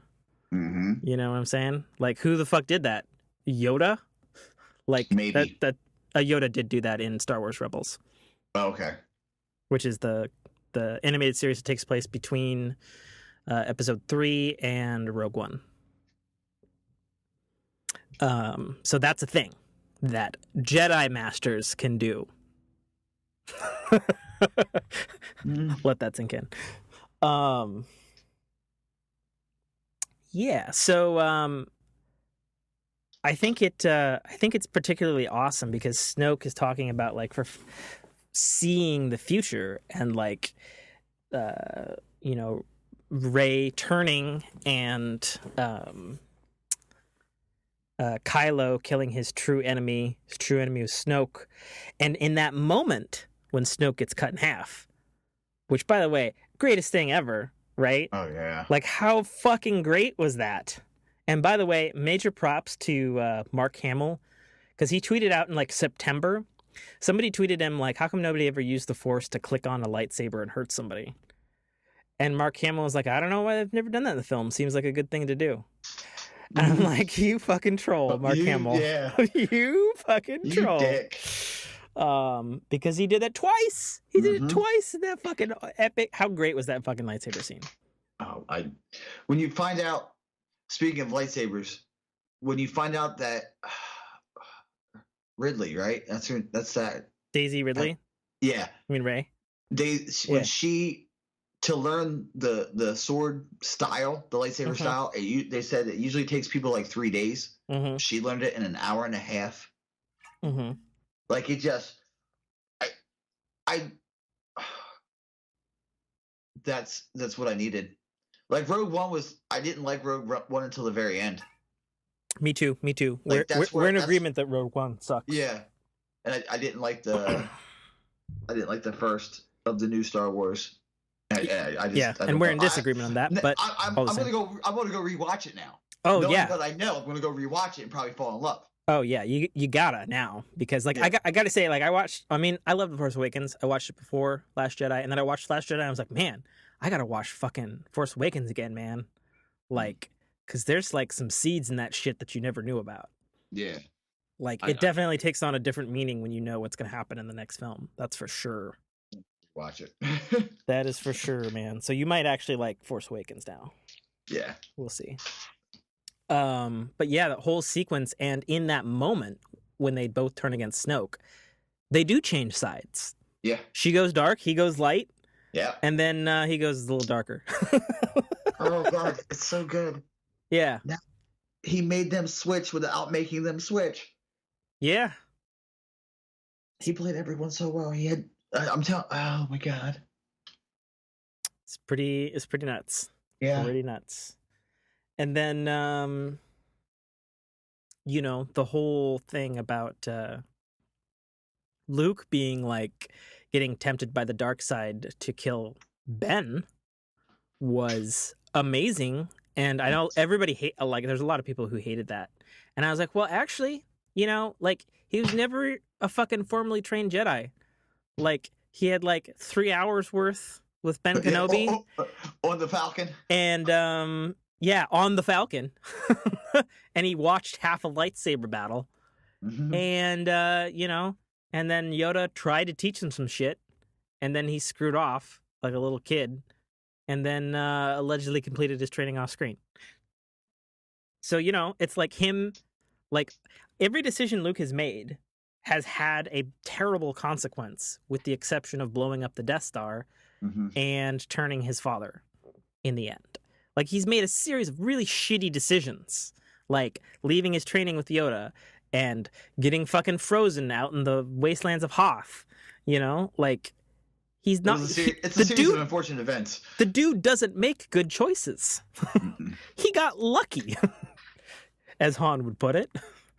You know, like, so for everybody to be like, oh my god, that's not the fucking Luke, you know, Luke's supposed to be fucking transcendent and fucking Yoda-like. And it's like, go watch the fucking 3 original movies again, you assholes. Yeah, Ben wasn't that way. Luke's whole thing, and he tells you this, is you're looking for a legend. That shit never happened, is what Luke's fucking telling Rey in the movie. And so if you're griping about it as a Star Wars fan, I think you misunderstand your own mind about what is presented to you as Star Wars, and you have mocked up something different that doesn't exist. You know, because Luke is cool. I mean, let's be honest. Luke is cool. Luke is supposed to be us. You know, he does do cool things, but he makes a lot of shitty choices. Like, and one of them was trying to train some Jedis and thinking that he sensed darkness in Ben, which, by the way, on the second viewing, Luke straight up says a line in The Last Jedi about saying he sensed darkness and he realized Snoke had already gotten to Ben, which means Luke's fucking aware of Snoke's existence. Like, are you fucking kidding me? That's big news. Like, that's shit I want to know. And he just casually drops it like, you know, Snoke already got to him. And it's just like, oh my god, I didn't even know that there was a thing against him and Snoke. Like, that's crazy. And also, if you pay attention to his lines, he talks about how, you know, for a time when I was training the students, there was balance. And then I fucked up the balance, you know? And the balance, I think, was Ben Solo working on the light side, but having a huge dark background.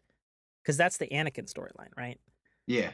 And Luke was keeping that in check until, you know, he decided to not be a good person and have a moment of weakness, like all real people would do, because he isn't truly a true trained Jedi master, even though obviously he knows how to do some cool ass shit like project himself across the galaxy, you know? Yeah. So it's like, there's like a lot of stuff in there you know, like that's like really good and really smart. And like seeing him as grizzled and seeing him as like quirky and like, so like when you were watching the movie, right? Like, did you see it with anybody? I saw it with my Jessica. Okay. Is she a Star Wars person? She's decently into Star Wars. She'll watch it. Okay. What did she like The Last Jedi? Yes. Okay. So, She liked The Force Awakens. okay, cool. So when that opening scene with Luke and she hands the lightsaber, he just fucking hucks it off the fucking island. Mm-hmm. Like, what did you think at that point? That's you. That's me asking you a question. I'm trying to. I thought he was like, you don't want this. Yeah.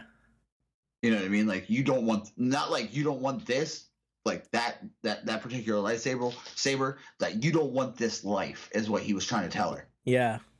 Like like you said, he only got 3 hours of training on a Death Star or on the Falcon, and Yoda tried to like mind fuck him a couple times, and then whatever happened, and then he tried to train a bunch of Jedis, and then they were like, nah, dog, we're good, we're out. Like he probably was like, man, fuck the Force. Well, yeah, because that's what he did. Yeah, he cut himself off from it until the end there. And yeah, and then I took it as like a warning. Mm-hmm. Like, you don't want this laugh. Yeah. But I love that. I loved that, and I loved the lessons he was trying to teach her. Mm-hmm. Like, how fucking great was the trolling of, like, you know, reach out. You know, she fucking reaches out, and he's like, oh, God, this stupid bitch. And he just, like, tickles her hand, and she's like, oh, God, I can feel it. You think this is, like, magic? No. Yeah. This is just, you can just do this. You're lucky. Like, I think I honestly was like, yeah, he doesn't like the Force. Of course. Yeah, makes sense. It really does.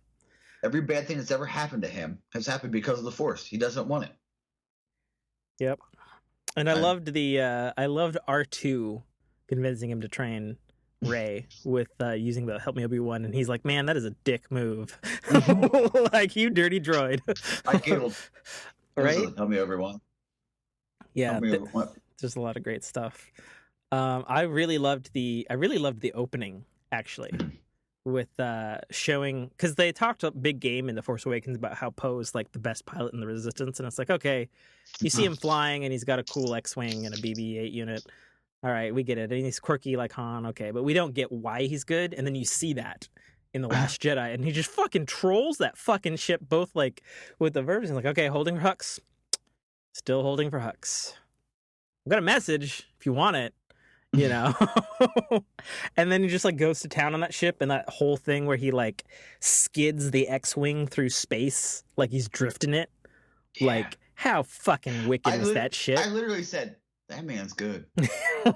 Right? Like, in my head, I thought, they really don't need Han anymore. Mm-hmm.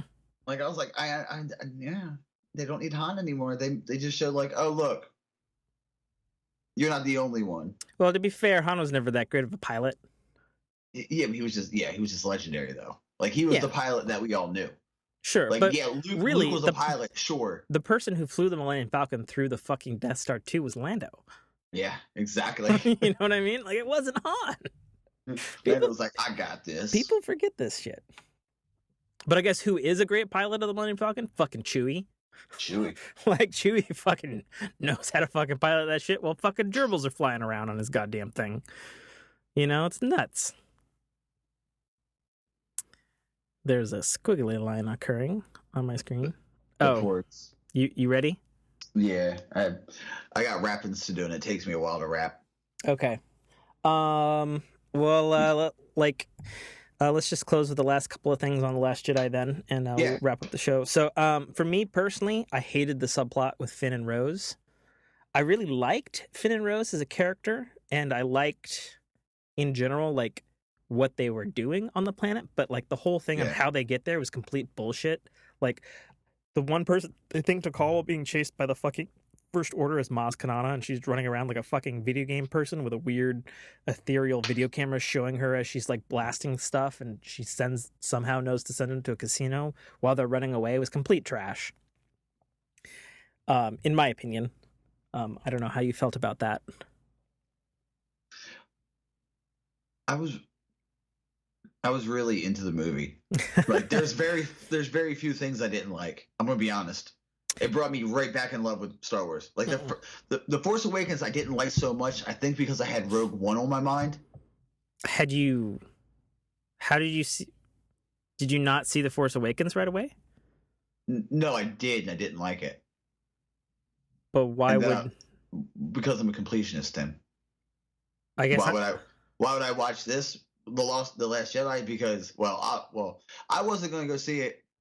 No, I was just confused by your statement because it sounded like you watched Rogue One before you watched Force Awakens, which is I did. What? Yeah. How did you wait to see the Force Awakens until after Rogue One? I don't understand. It wasn't something I wanted to say. I didn't. I don't know. Huh. I didn't want to. Like, I love Star Wars. It's nostalgic for me, and I didn't want to watch it. Like, I was like, oh, this is right after, Okay. This is how they got the plans for the Death Star. Let me watch it. Oh, fuck me, right? And then, hey, you want to watch Force Awakens? No, I don't. But and then I was like, I was forced to watch it.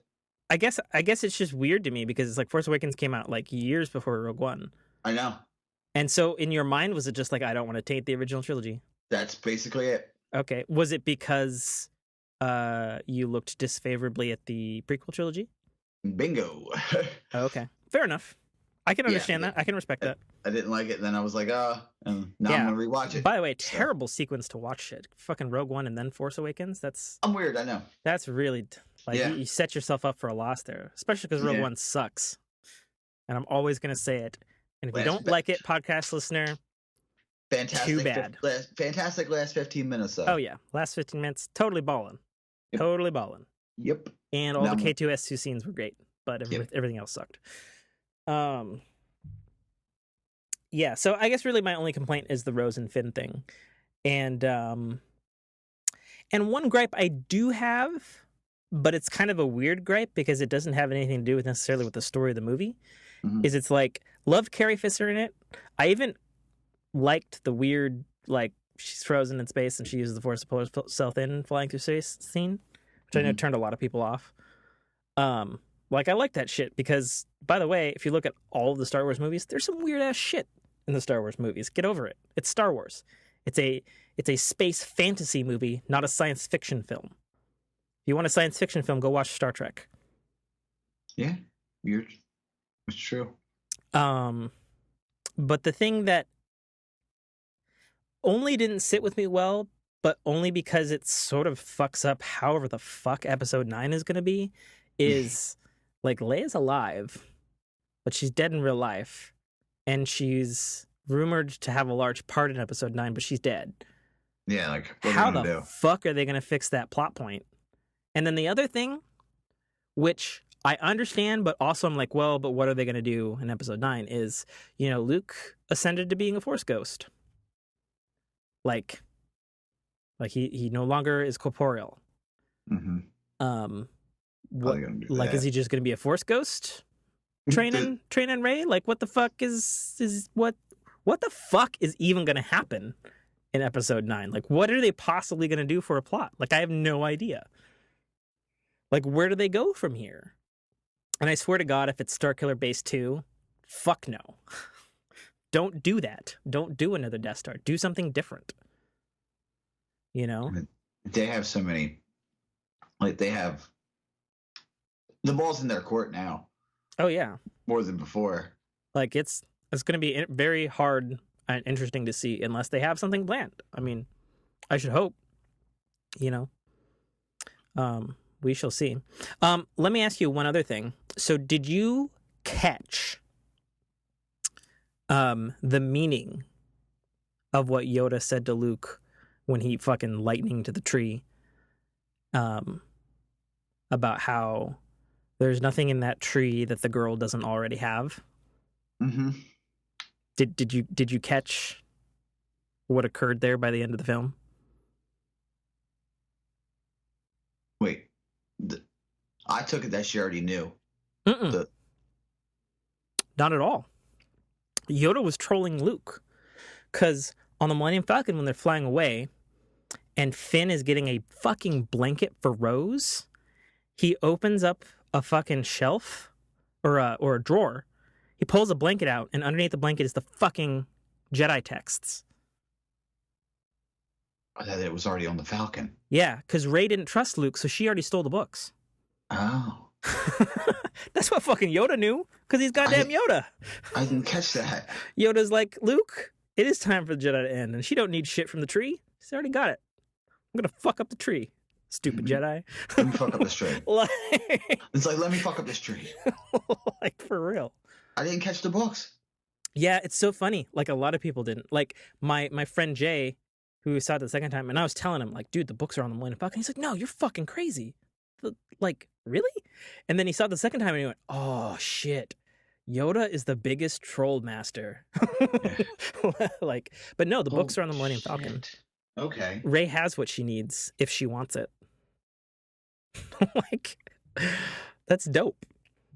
It's super dope. So, you know, she can become what she needs to become from within, I guess. Anyways, I love The Last Jedi. Crazy, man. Now I've got to watch. I'm going to have to watch them both now. God damn it. And try to catch things. Yeah, there's a lot of shit in The Last Jedi. Like, that's another thing that's kind of hard on a first viewing. Like, Last Jedi is dense as shit as a film. There's a lot of fucking shit in that film. You know, there's just a lot. A lot of shit. So, and with that brings us to the end of another epically long episode of the Fork in Your Ear podcast. I'm signing off. Check out all of our stuff at www.dynamicworksproductions.com. And of course, Mike lists other podcasts, the RNG Cast, available wherever fine podcasts are not sold. And you can connect up with me on Twitters and the Facebooks and all that stuff at my website, www.dynamicworksproductions.com. And if you want a last-minute digital gift for your kids or people who like to read science fiction books, you can purchase my book, The Citadel Arrival by Tim K. Trotter, available right now on Amazon Kindle and iTunes iBooks, for only $2.99. Buy a book, support this show. Also available on... Did I say that? God, I rattled that off like... That was Tourette's. Like, no, man, you had that motherfucker. I was like, oh, that's smooth. I was like, go ahead, Tim. I said it, and I'm like, did I say Amazon? Did I say iTunes? I don't even know. You said everything. It's available on those. Like, it's like a nervous tick. Like, it just comes out. And yeah, that's our show. Hope you have a wonderful Merry Christmas, and hopefully we got another show before the new year. Probably talking about our games of the year, both the overall game of the year as well as we'll probably break it down by genre, I would imagine. And we could also do movies and TV show if you want to. Yeah, we should just do the things of the year. The best of the year, yeah. Or best of the year, 2017. Yeah. Yeah, dig it. For sure. Yeah. Alrighty. Until next time, true believers, I'm your host as always, and get forked. Say that. Russian Knuckle 13 on Twitter, the RNG Cast on Twitter. This is Mike List. Happy holidays. Merry Christmas. I'm out. Get Shazammed. Sweet. And we out. Thank you for listening to a Dynamic Works production podcast. You can find our podcast at www.dynamicworksproductions.com. Feel free to email us at dynamicworks@mac.com.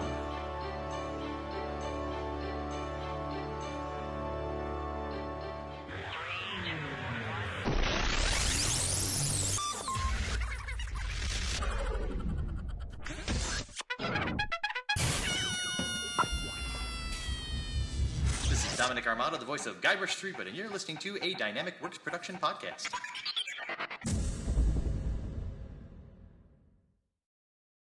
The Citadel Arrival is the first installment in a series of epic science fiction short stories reminiscent of the Pulp Fiction style. It's a fast-paced story that will take you through twists and turns that you will not expect, until they are thrust upon you with all the force, excitement, and chaos of a plasma cannon blast.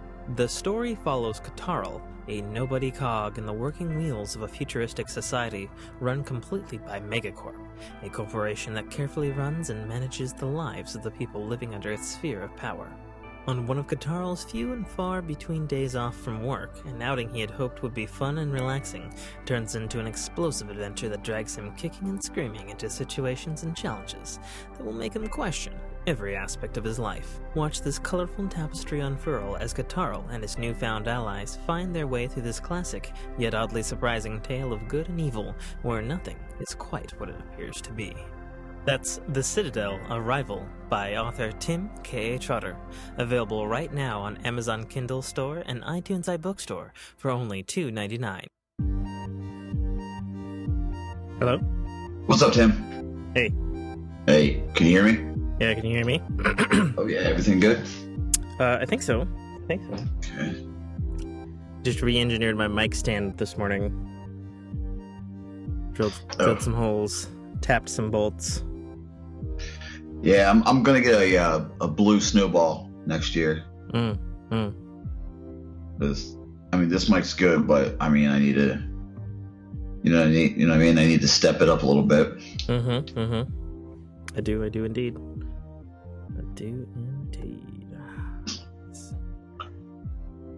Jess already said that I can soundproof. Nice. So I can get a little. I guess I'm gonna put a little division wall in, like a little nook, and soundproof there, and just record in there. Sweet. Yeah. So how has your week been, man? How's your week? Do you want to say that for the podcast and just get cracking? No, I don't really want to talk about my week on the podcast. It was pretty shit, to be honest. All right. Yeah. No, it was bad. All right. The only good spot in that was the other day. I ate some good ass sushi with my boy Jay, and then we saw Last Jedi for the second time. Oh, nice. That was a pretty decent night. But it's all good. It's ready for the holiday, for my week off, and just had some eggs, some real bacon. Nice. And pounded my Rockstar now. Get that caffeine. Yeah. Because I didn't do that yesterday. I had like the worst migraine ever. Oof. Yeah, it was bad. Did I tell you? I don't know. Did I talk about the diet thing last week? Keto? Or keto? Yeah. Yeah. Okay, I did. Yeah, all right. Yeah, you did. You talked about it quite a bit, actually. Yeah. Yeah. I'm actually kind of interested in that. Like, trying something new in the new year. I wonder how much I would have to modify it to meet my other dietary needs. Because isn't it like just like meats and fats or something? It's high fat, medium. What is it? High fat, medium protein, low carb. Okay. Like you still get proteins and stuff, but it's mainly fat. It's like healthy fats. You know what I'm saying? It's weird to explain. I can send you a video that explains it way better than I ever could. Oh yeah. Cool. Are you moving a boom around? Yeah. Okay. It was swinging into my face, and I'm like, what is not happening here? It's just like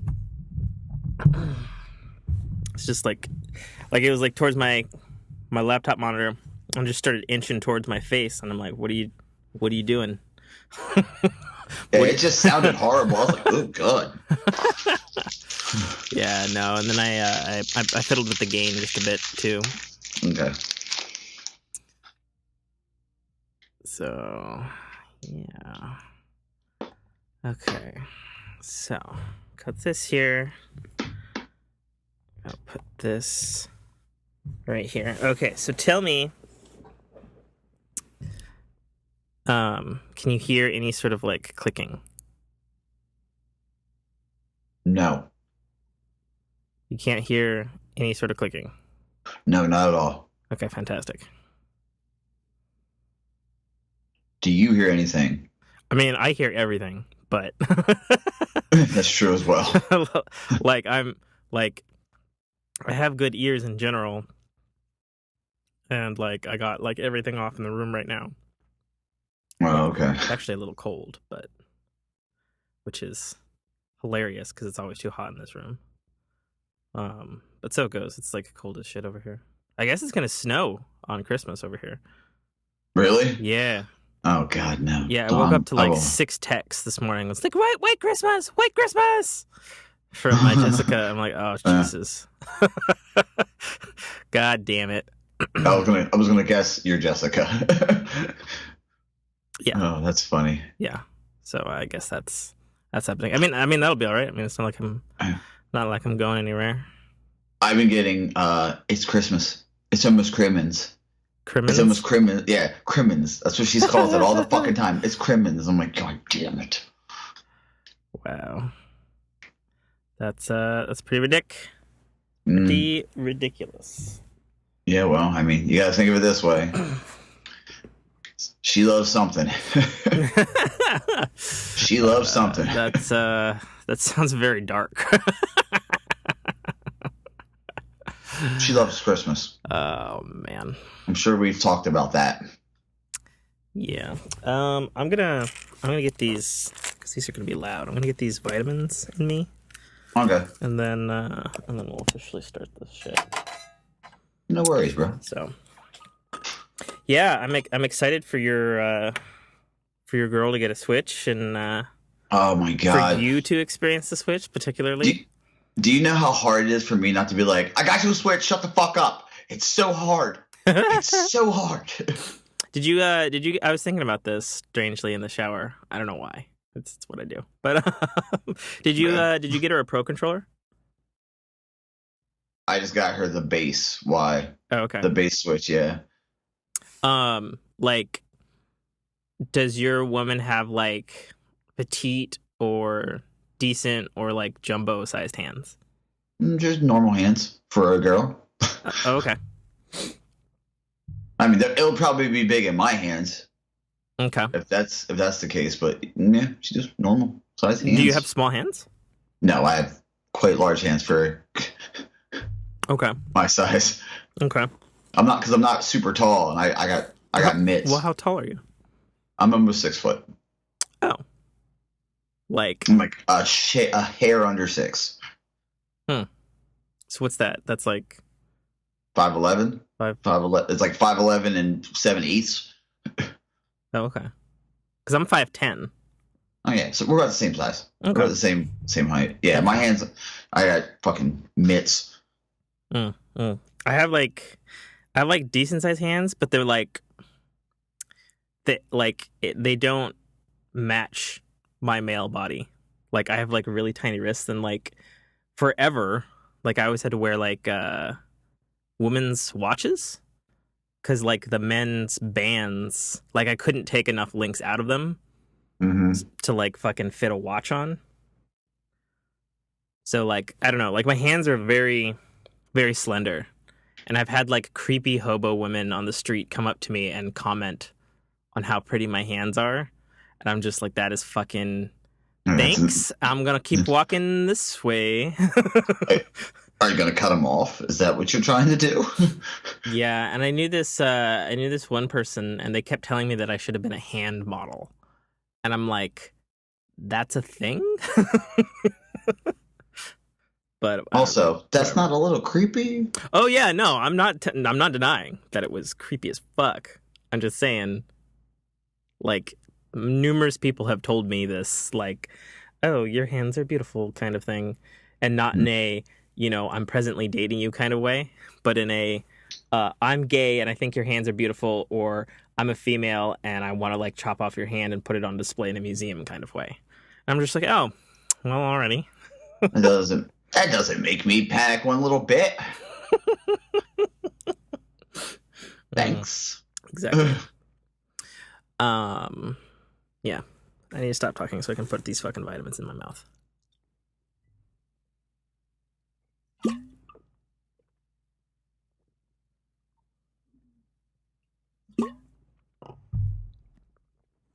Did you raid lair last night?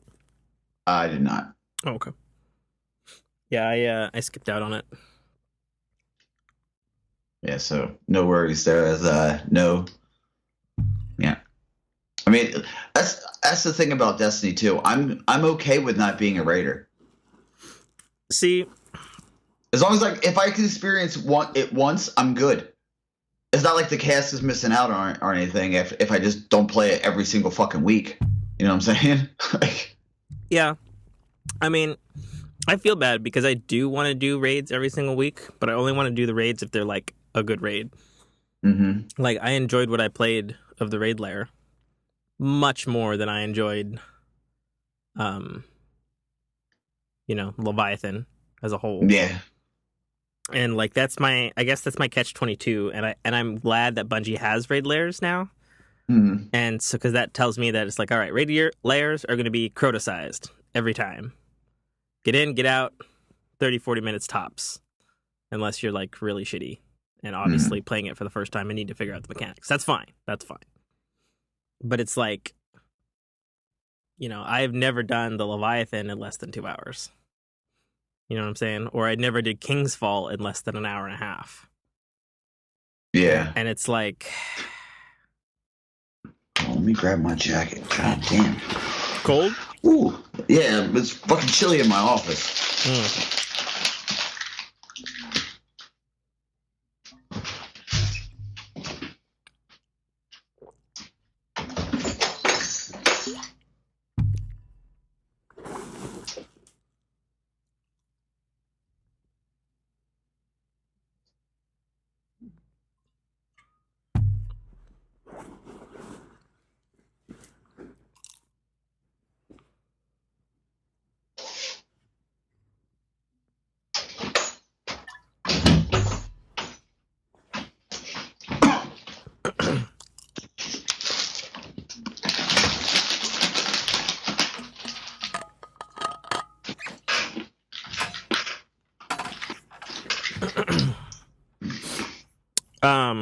Okay, I'm back. Sweet. Do we want to do the spin this week, or do we just want to do what we want to do? I mean, if you want to spin it, we can spin it, but I was going to say, if you just want to have it, I'll just run it like a conversation, just see where it takes us. Yeah, we can do that. I mean, sounds good. That's just usually how I podcast anyway. I never go in there with like a plan. Yeah. I mean, I like to have a plan and then go off of it, because then I at least feel like I've like done my job or some shit. Okay, then spin. So, okay. Ready? Are you spinning? No, we're not spinning. No, let's spin it then. If you feel comfortable spinning, spin. I'm saying I'm fine. I'm fine with the thing. Like I'm down for the journey. Let's take a journey. Let's take a sonic journey through craziness and what just happened to me and me almost getting arrested. Say, how do you say that word? It said an auroral. Oral? Yeah, oral. But not oral. No. Oral? Yeah, oral. Oriole? Yeah, that one. There we go. We don't talk good here. No, we don't. One of us published a book. How did that happen? I'm a writer. Oh, God. Spell check. Yep. All right, let's do this. Cut in.